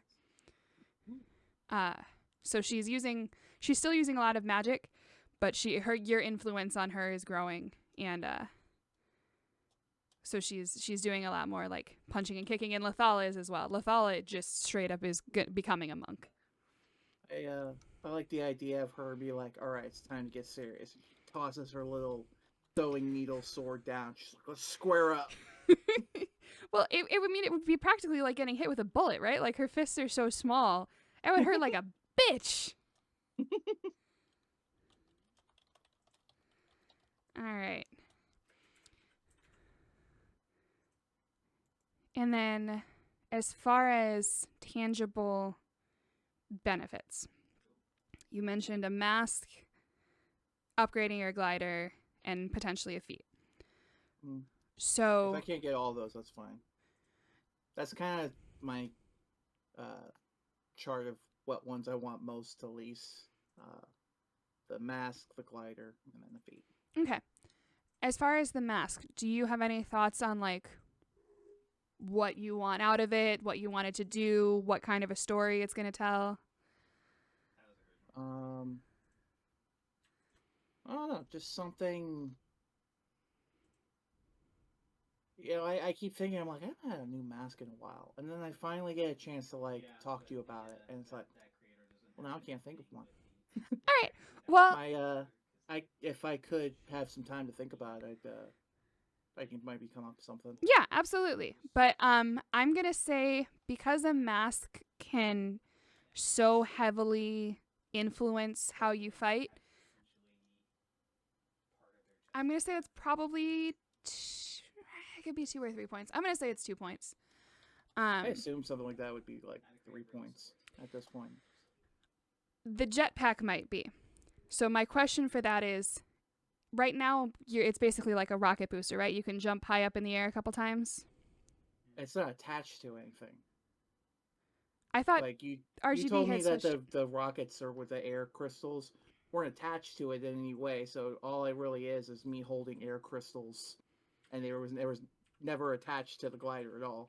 Okay. So my question then is, how crazy do you want this to be? Like, do you want like essentially a jetpack like that? Would that be the ideal? I think I don't think a jetpack so much as like a jump pack. Okay. Like it goes up so far and then I can glide around with it. You want Rivali's Gale? Kinda, yeah. Okay. With maybe like the ability to like push myself as I'm flying as well, so I can just like get a couple. Okay. Yeah, we're gonna call it a jump pack, and I will have like actual stats and stuff for this later. Sounds good. I'm gonna call that a 3-pointer because that changes combat completely for you. I just wanted something to be able to like, hey, we're in the air, go to the other ship. I was like, well, the catapult's broken. All right. So that's 5 points, which means you have 2 more. So we could do another kind of lesser magic item. We could do, if you want to look at like some of the weaker feats that like aren't as crazy, we could do one of those. Or you could just take a couple new proficiencies, like another skill or another language.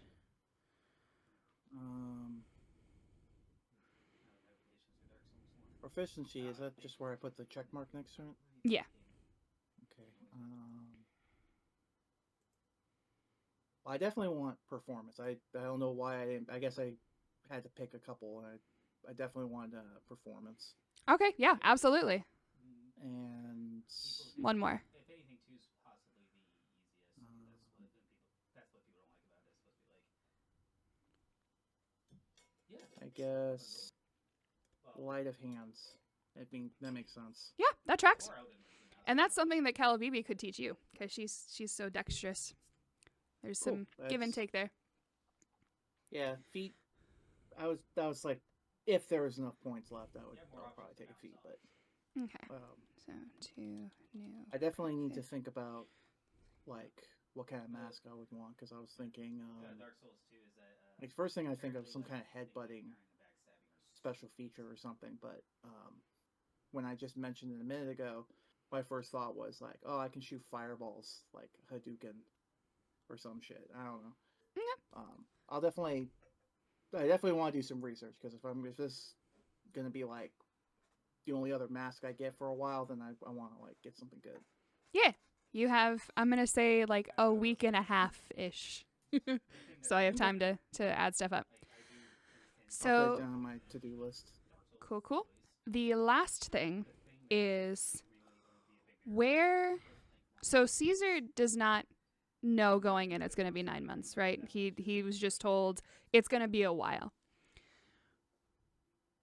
He runs around, he joins some tournament brackets, he does some training, he picks up some new stuff. Where do you think Caesar is when he gets the call, it's time? Either before or after a tournament.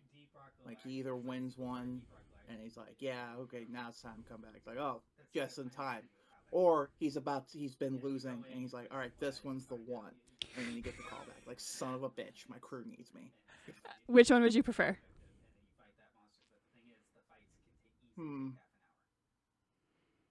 Because both of those sound very funny. Or third option, I'm about to do the final battle, and then my crew calls me. Like, damn it. I think him, just about to enter a bracket. Like, he put the money down, he got everything going for him. He's like, yeah, I got the fans, and it's like, damn it. And he's gonna probably sit there and be like, they can wait for their captain for a little bit longer. And I suspect everyone is going to have something similar to that. Like, I'm not expecting everyone to get the call and then immediately like, okay, we're leaving. You know, there's going to be some time in the next session where everyone is like figuring out how to get back together. So maybe we'll even do a fight. So if that's the case, I want it to be like he's about to go into the final battle of the tournament he's in, and it's like whoever wins the tournament, and then he gets the call. It's like they're gonna have to wait. Glory awaits. Nice. So we're gonna say Caesar gets a fight next session. All right. Any other questions, comments, concerns you would like? I think the only thing I think would be funny is if at some point when I go to do my names, like I was like, who do you think I am? I think one of them, or maybe a couple of them, can be Calabibi or Lathala. Look, they're just like, yeah, tell them that one. They say, yeah, I was there for that one. Absolutely. They were already big fans. They are now like groupies. You have 2 groupies now. All right. So Shion, let me pull up Discord because we had talked. Nope. OBS. All right. So as far as new contacts, we've got our 4 ladies. Mm-hmm. So we for sure have Shenra, and we've talked about how they meet. Which one should I? She is the Astral Sea contact. Okay. So she's the one who's just, business and pleasure. How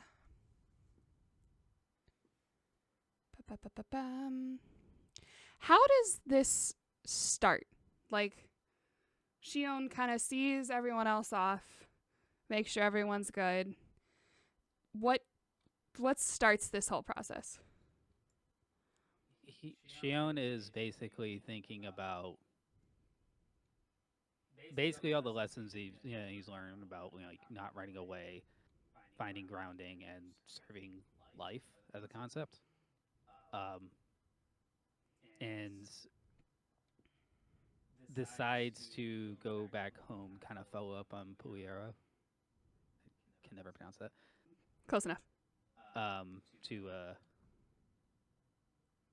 essentially like start reassess, almost like a meditative journey to like sort of reassess his life, and kind of gets embroiled in the remnants of the slave trade there. Okay. And try to undermine it. And is that where he sets up his base of operations? Like, is that where Lori and the secretary, like, where she stays, that kind of thing?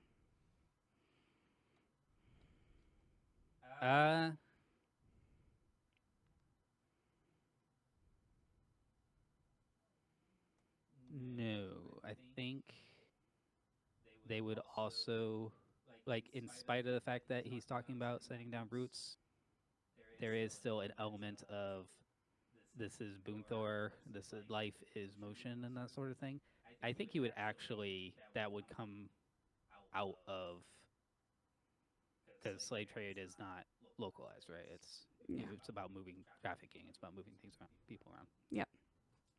So eventually he'd just like end up on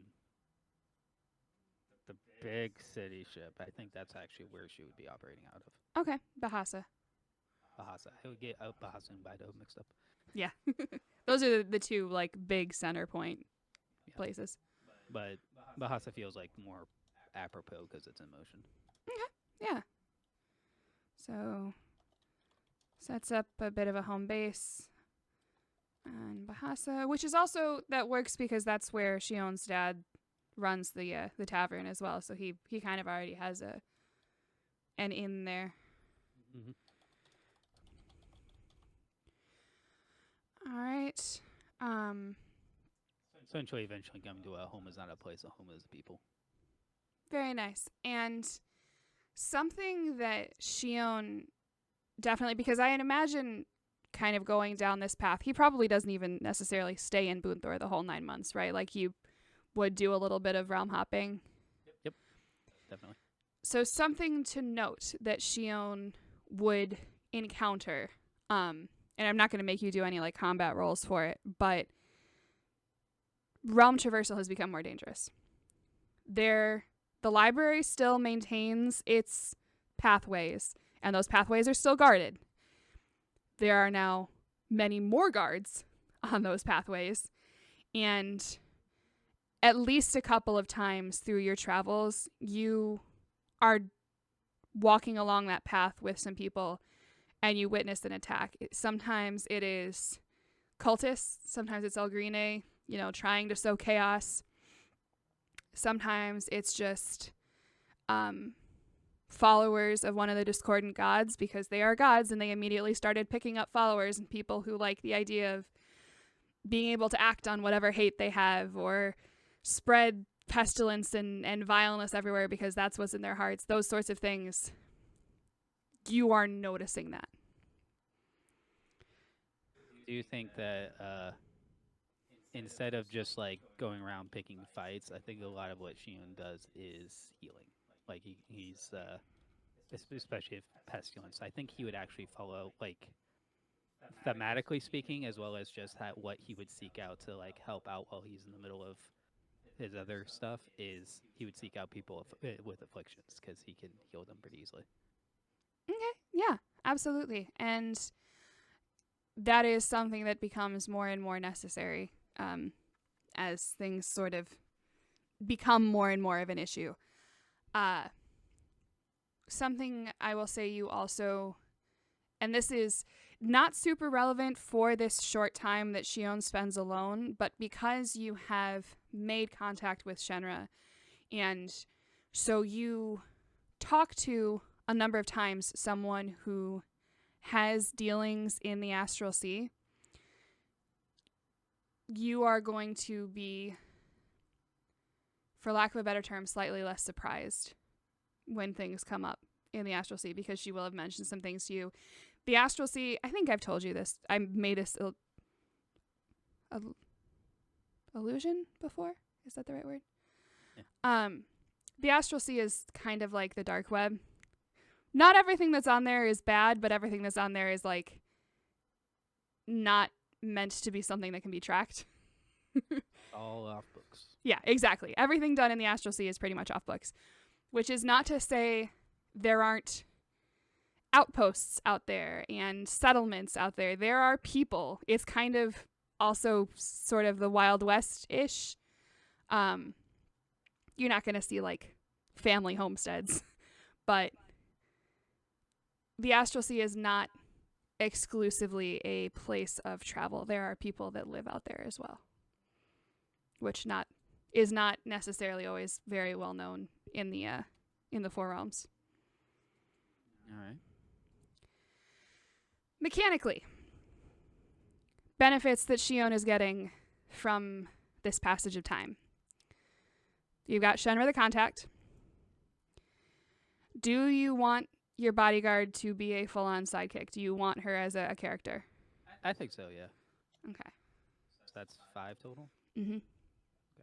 out of 7. And like I said, I will set up a stat block for her. It'll be just an NPC stat block, but she is going to...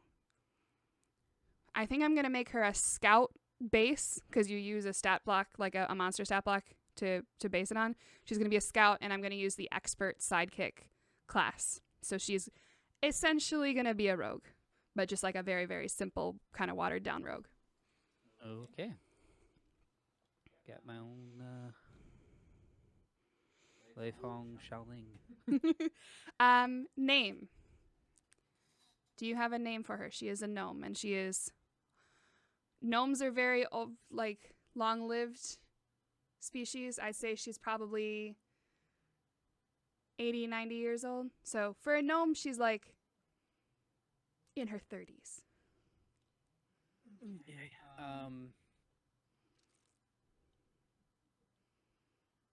you have a gnomish?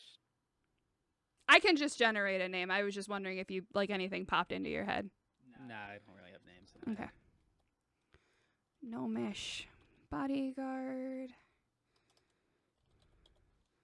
So we got 2 and 3. Oh, it's 9 o'clock. So you have 2 points left. Mhm. That could be 2 proficiencies. It could be some kind of magic item. It could be one of the weaker feats. How much is a proficiency worth? Just 1? 1. So you could do 2. Okay. And proficiency is tool, skill, language, vehicle, any of that stuff. How much would an expertise cost?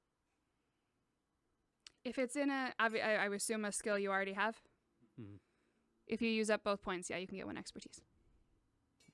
That's a thought.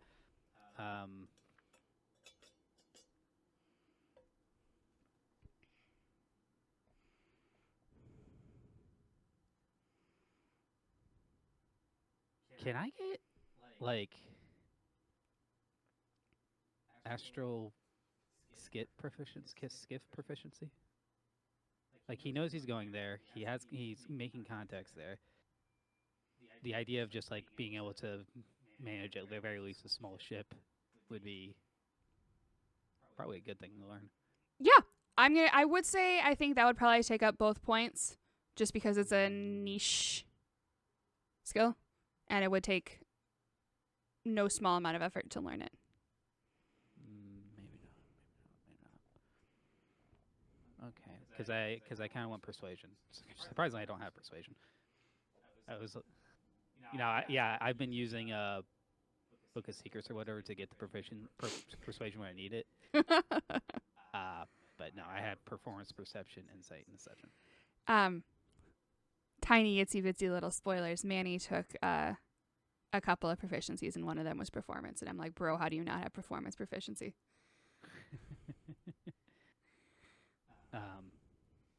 Well, it came down to like which one, because from the character's perspective, which one involves like seduction, and you kept using performance. I'm like, okay, that's the one he should have. Fair, fair. Is there a different trade language in the Astral Sea? That's a great question. Or just in general a trade language that is not common?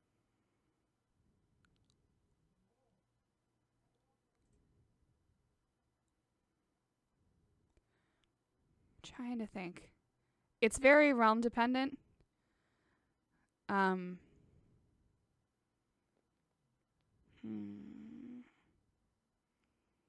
Honestly, if I hadn't like put that much thought into it, but if I'm going to continue with the metaphor of this being like the dark web by way of the Wild West, the main language of the Astral Sea would probably be Undercommon or Abyssal.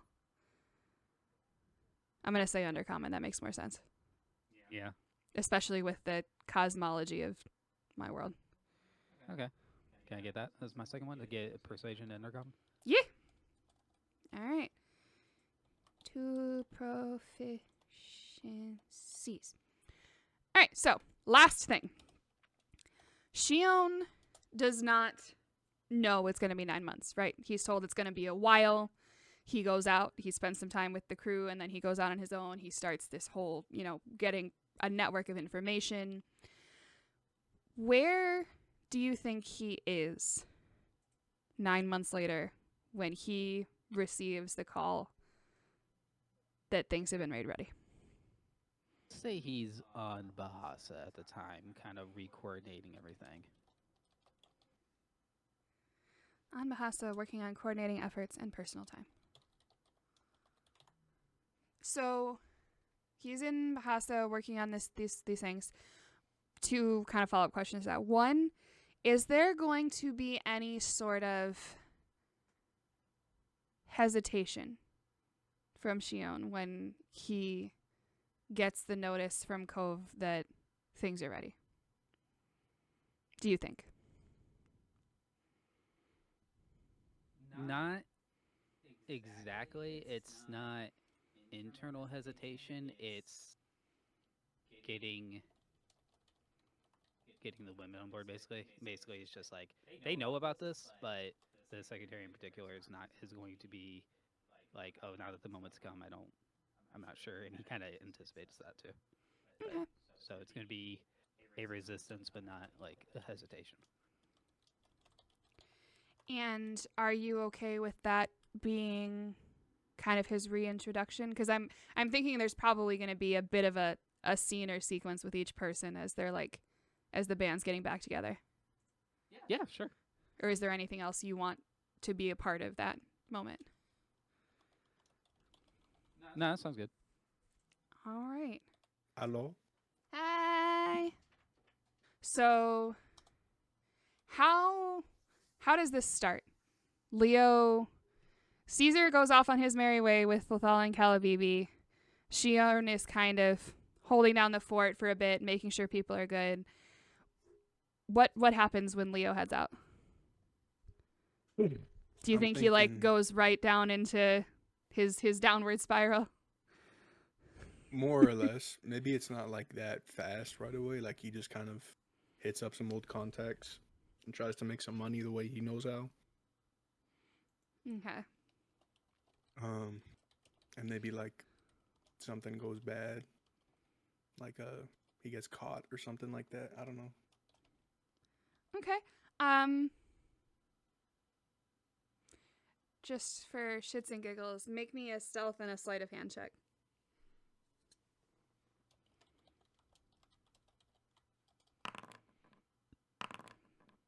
Daggum. All right, well, because narratively we have said he gets caught at some point. He does get caught. However, given those rolls, can you roll me a D100? So Shion is able... Leo is able to squirrel away 81 gold before he gets caught. So you can add that. Why? All right. Where do you does this? I'm losing my words. Does Leo mostly stay in Bunthor, or do you think he world hops? Probably just back in Umbaido, right? Okay. His hometown. The or island. whatever. His hometown is Bahasa. That's the city ship. That's what I was thinking of, Bahasa. Okay. Because he hits up like old contacts, Has to run away from his dad a couple of times. Right. All right. And is that where he meets May as well? Yeah. Okay. So I'm thinking it's like, like maybe a relatively slow downward spiral. I mean, how long do we think we actually stuck together? Like any time at all? We A never really month at agreed on anything. most. A month. Probably, yeah. So it's probably like another month of like Robin shit sort of losing his purpose a little bit because he was kind of riding high on actually having a purpose for a while. And now he's like back to his old shit, Mm-hmm. And I'm thinking like the final straw would just be like owing somebody money somehow. I don't know how. Okay. Plus, I mean, I want to actually come out of it with my money still. So yeah, well, that's why you squirreled it away. sure. He He gains left and loses his- money. Sure, yeah. But yeah, so basically he gets his ass handed to him. And because Bahasa is a absolutely massive city ship, it basically has temples to all of the gods in some form or another. And Altha'arn is the goddess of life, light, healing, like all the good things. She was the one that looked like a child who talked in the council meeting. And May is a cleric of Altha'arn. She's one of those do-gooders who kind of just walks around ready to help people at any moment.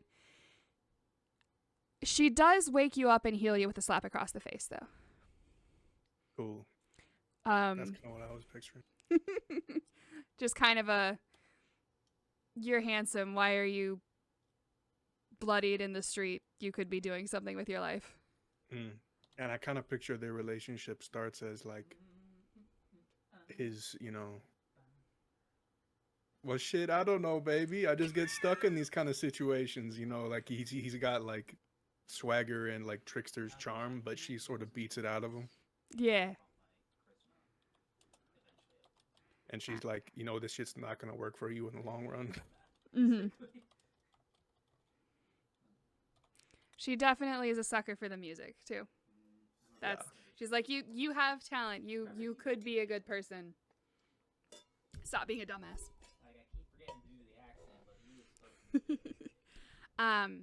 Which leads right into you definitely have the easiest through line of the mechanics. We're just gonna give you a handful of cleric spells. Yeah, and I was thinking if I spend that last point on my proficiency, maybe medicine. Sure, let's do it. So I think I just did it. Okay. And yeah, we could even say like I lost all my money, but then like maybe May has like a weirdly paying cleric job or something like that, and she hooks me up with a job. I figured she hooked me up with a job somehow. Yeah, what kind of job do you think he'd take after he's cleaning up his act? Probably Church still organist. in music, but maybe not in dingy taverns. Start playing in classier places and not just expensive ones, but like homely nice ones. Yeah. Absolutely. That's easy enough to finagle. And he sort of like regains his fame so we can actually make decent money again. Yeah. So, important question. Is May his gal or his wife? I'm thinking wife. Okay. But like in the 9 months, I realized like when I first came up with this, I was like 5-year time skip. It's not a 5-year time skip. It's like 9 months. Yeah. But So maybe it's only been like a couple months since they actually got like married and like she got pregnant and stuff, Yeah. you know? So she's like a couple months pregnant, like not really even really showing probably. All right. And so sounds like all of this, he's kind of pretty well set up on Bahasa. We had talked about him having a bit of hesitation to coming back. Do you Yeah. want to do that? Do I want to what? Sorry. Do you want to run with that? Yeah, I think so. Originally, I was thinking it would be him like moodily leaving, but now I think it's just he doesn't want to leave May, and he knows that he has like a future with her. Okay. But he also has come to terms more with his responsibility to, you know, fix shit. And also, she was probably like, "Go, idiot," you know. Yeah.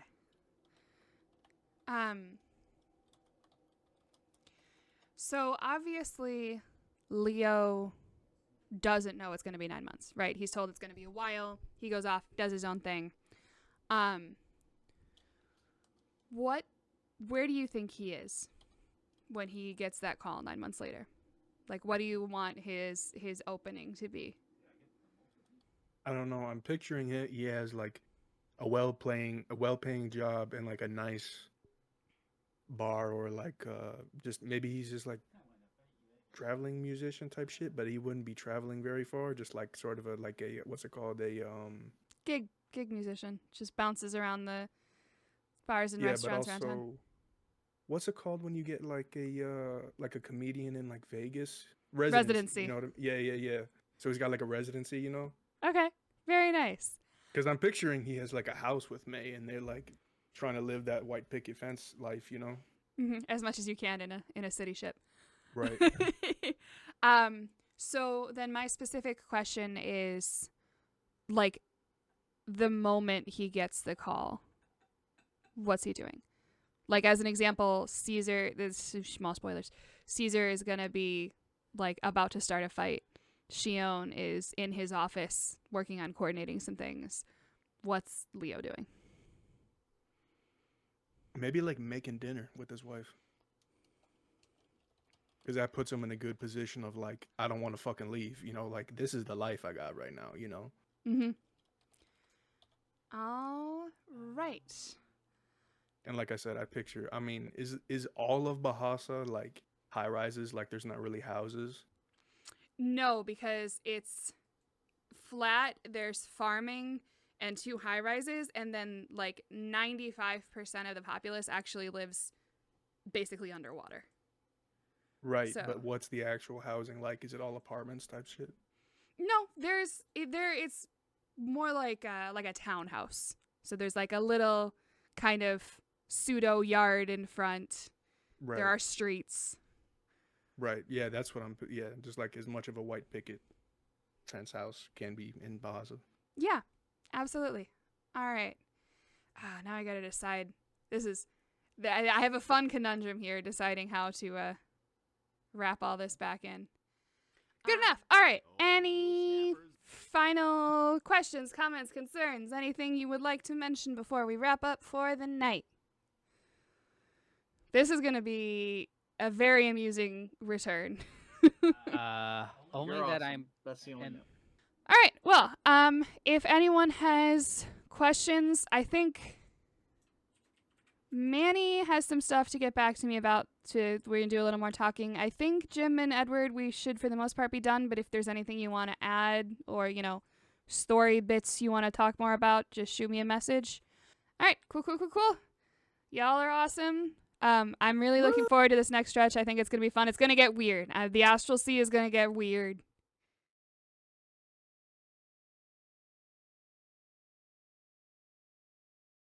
Can I just say this is not related to anything, but I had chicken Alfredo like 2 hours ago, and my hands still smell like chicken Alfredo, even though I've washed my hands like 6 times. I'm going fucking nuts. Okay. Sounds like a nice problem to have. Not really, because I ate too much, so I was like really full, and now all I can smell is chicken Alfredo, and I feel sick, man. I know which part's going at the end of the video. Oh my God. So Seems like to me that you just need to eat more chicken Alfredo. Hell no. Sounds really good right now. it does actually sound good. Maybe I'll make some sometime. Can I delete this? You know what please? this Thank looks like? I mean this in a good way. It looks like an old early 2000s like kids game, like a point and click one. you. You click on the book, gives you some lore, so that tells you to talk to this NPC. And then you Mhm. click on the runner right here, and it'll take you to a different screen. Reminds me of the Wishbone video game I played when I was a kid.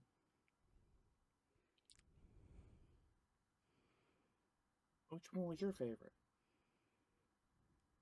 I like House Smasher. Yeah. It has some razzmatazz to it. Indeed. I've been saying Bunbury one since we watched the importance of Ernest or whatever it's called.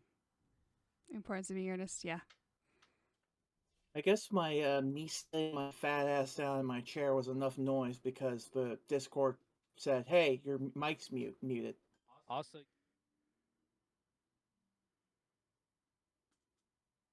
Did a ghost just smack you, Manny? Hmm? You were just looking around so much. I'm like, did a ghost just smack you?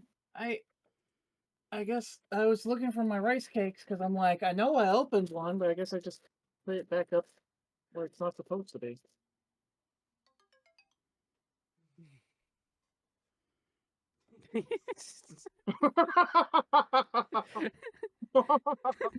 Oh shit, I screwed it up. you know, you have to turn your camera off. You just angle it. It's like I, good. I Okay. actually did angle it away, and I was gonna like wait for a comedic moment, but then I was like, fuck it. It feels weird just lurking in the darkness. Hello, darkness. Someone else can complete that. My new friend. Like I said, I don't know for Whatever. certain if this is going to go to level 20. I have a general roadmap for how the rest of the campaign's going to go, and I don't think I want a power level. I'm going to tell this story to the end and we're going to see where that lands. But Okay. there is the next chapter's a big one. I'll put it that way. And I'm very Yeah, excited. we were for just it. trying not to die from pirates, and kind of stumbled on something bigger. Yeah, that was the plot here, right? We were just trying not to get killed by pirates. They were trying to get ahead as pirate lords and things. And now I don't know. suddenly, yet again, we're saving the world or some shit. Yeah, man. Ah, Yeah, in shit! the other Here we go campaign. again. Yeah. Tyler, I choose you. Also known as Manny. Okay. This is gonna involve some jiggery pokery. Let me see. Oh, Gotta that's go. racist. JP. It's a very old term, but you are right. A lot of racist terms are old too. What? It's are just you always been like talking that. about? Jiggery. Just doesn't sound right. Isn't there a way to push someone into a different chat? Yeah, you just click their name and drag them. Yeah, can't you just like force Drag, drag them? Drag. Click. I mean, I could Drag. just go to a different one. Click. Click, hold, drag. Hold. Drag. Oh, you're not I don't think you're administrator on this. Manny joins Secret Aside. Un momento, por favor. Nope, that's definitely not where that's supposed to go. I'm gonna move. Why did my camera turn off? Haha. Turn mine off too. So ironically, not celestial. No. Yeah, I get it. I thought about doing a more like similar to how Canon 5e does the Astral Sea with the celestial bodies and stuff, but I was like, that also doesn't work with how I have the structure of the gods. And y'all are level 12 now. I'm probably going to start seriously talking about Starfinder like level 16, 17. Because that's going to be really slow moving, figuring out how the fuck character creation and stuff works, since none of us have ever experienced it before. What's the max level on that? I'm pretty sure it's 20. But just if you want something brewing in the back of your head, and I know Edward's the only one that will, but I'm just letting you know because I'm excited about it. The general vibe I'm planning for the Starfinder game is kind of Star Trek. Like, you know, Boldly go. boldly go where no man has gone before. That kind of thing. Boldly go. We're talking about like next campaign, or Yeah. like, what are we? Okay. Next campaign. Which, like I said, we'll start talking about it more seriously around level 16, 17, because that's when we're getting real close to the end. But I'm slowly but surely making my way through reading the rulebook, so it's been in my mind. I thought you meant we were going to start at 16, 17 Starfinder. Oh, dear God, no. That's why I Starfinder... was like, what's the level cap? Oh, you meant we were migrating this at 16, 17, and I was like, what? I was genuinely considering migrating this to Pathfinder, just because I'm like really tired of dealing with D&D stuff. But Pathfinder and Starfinder have a lot more in common with D&D 4e, where you get so much stuff at level 1 and you get something new every single level. I would not want to jump into anything more than a level 1 game in either of those. Like, that is a game that we are starting at level 1. All right, love you. Bye. Cool, peace.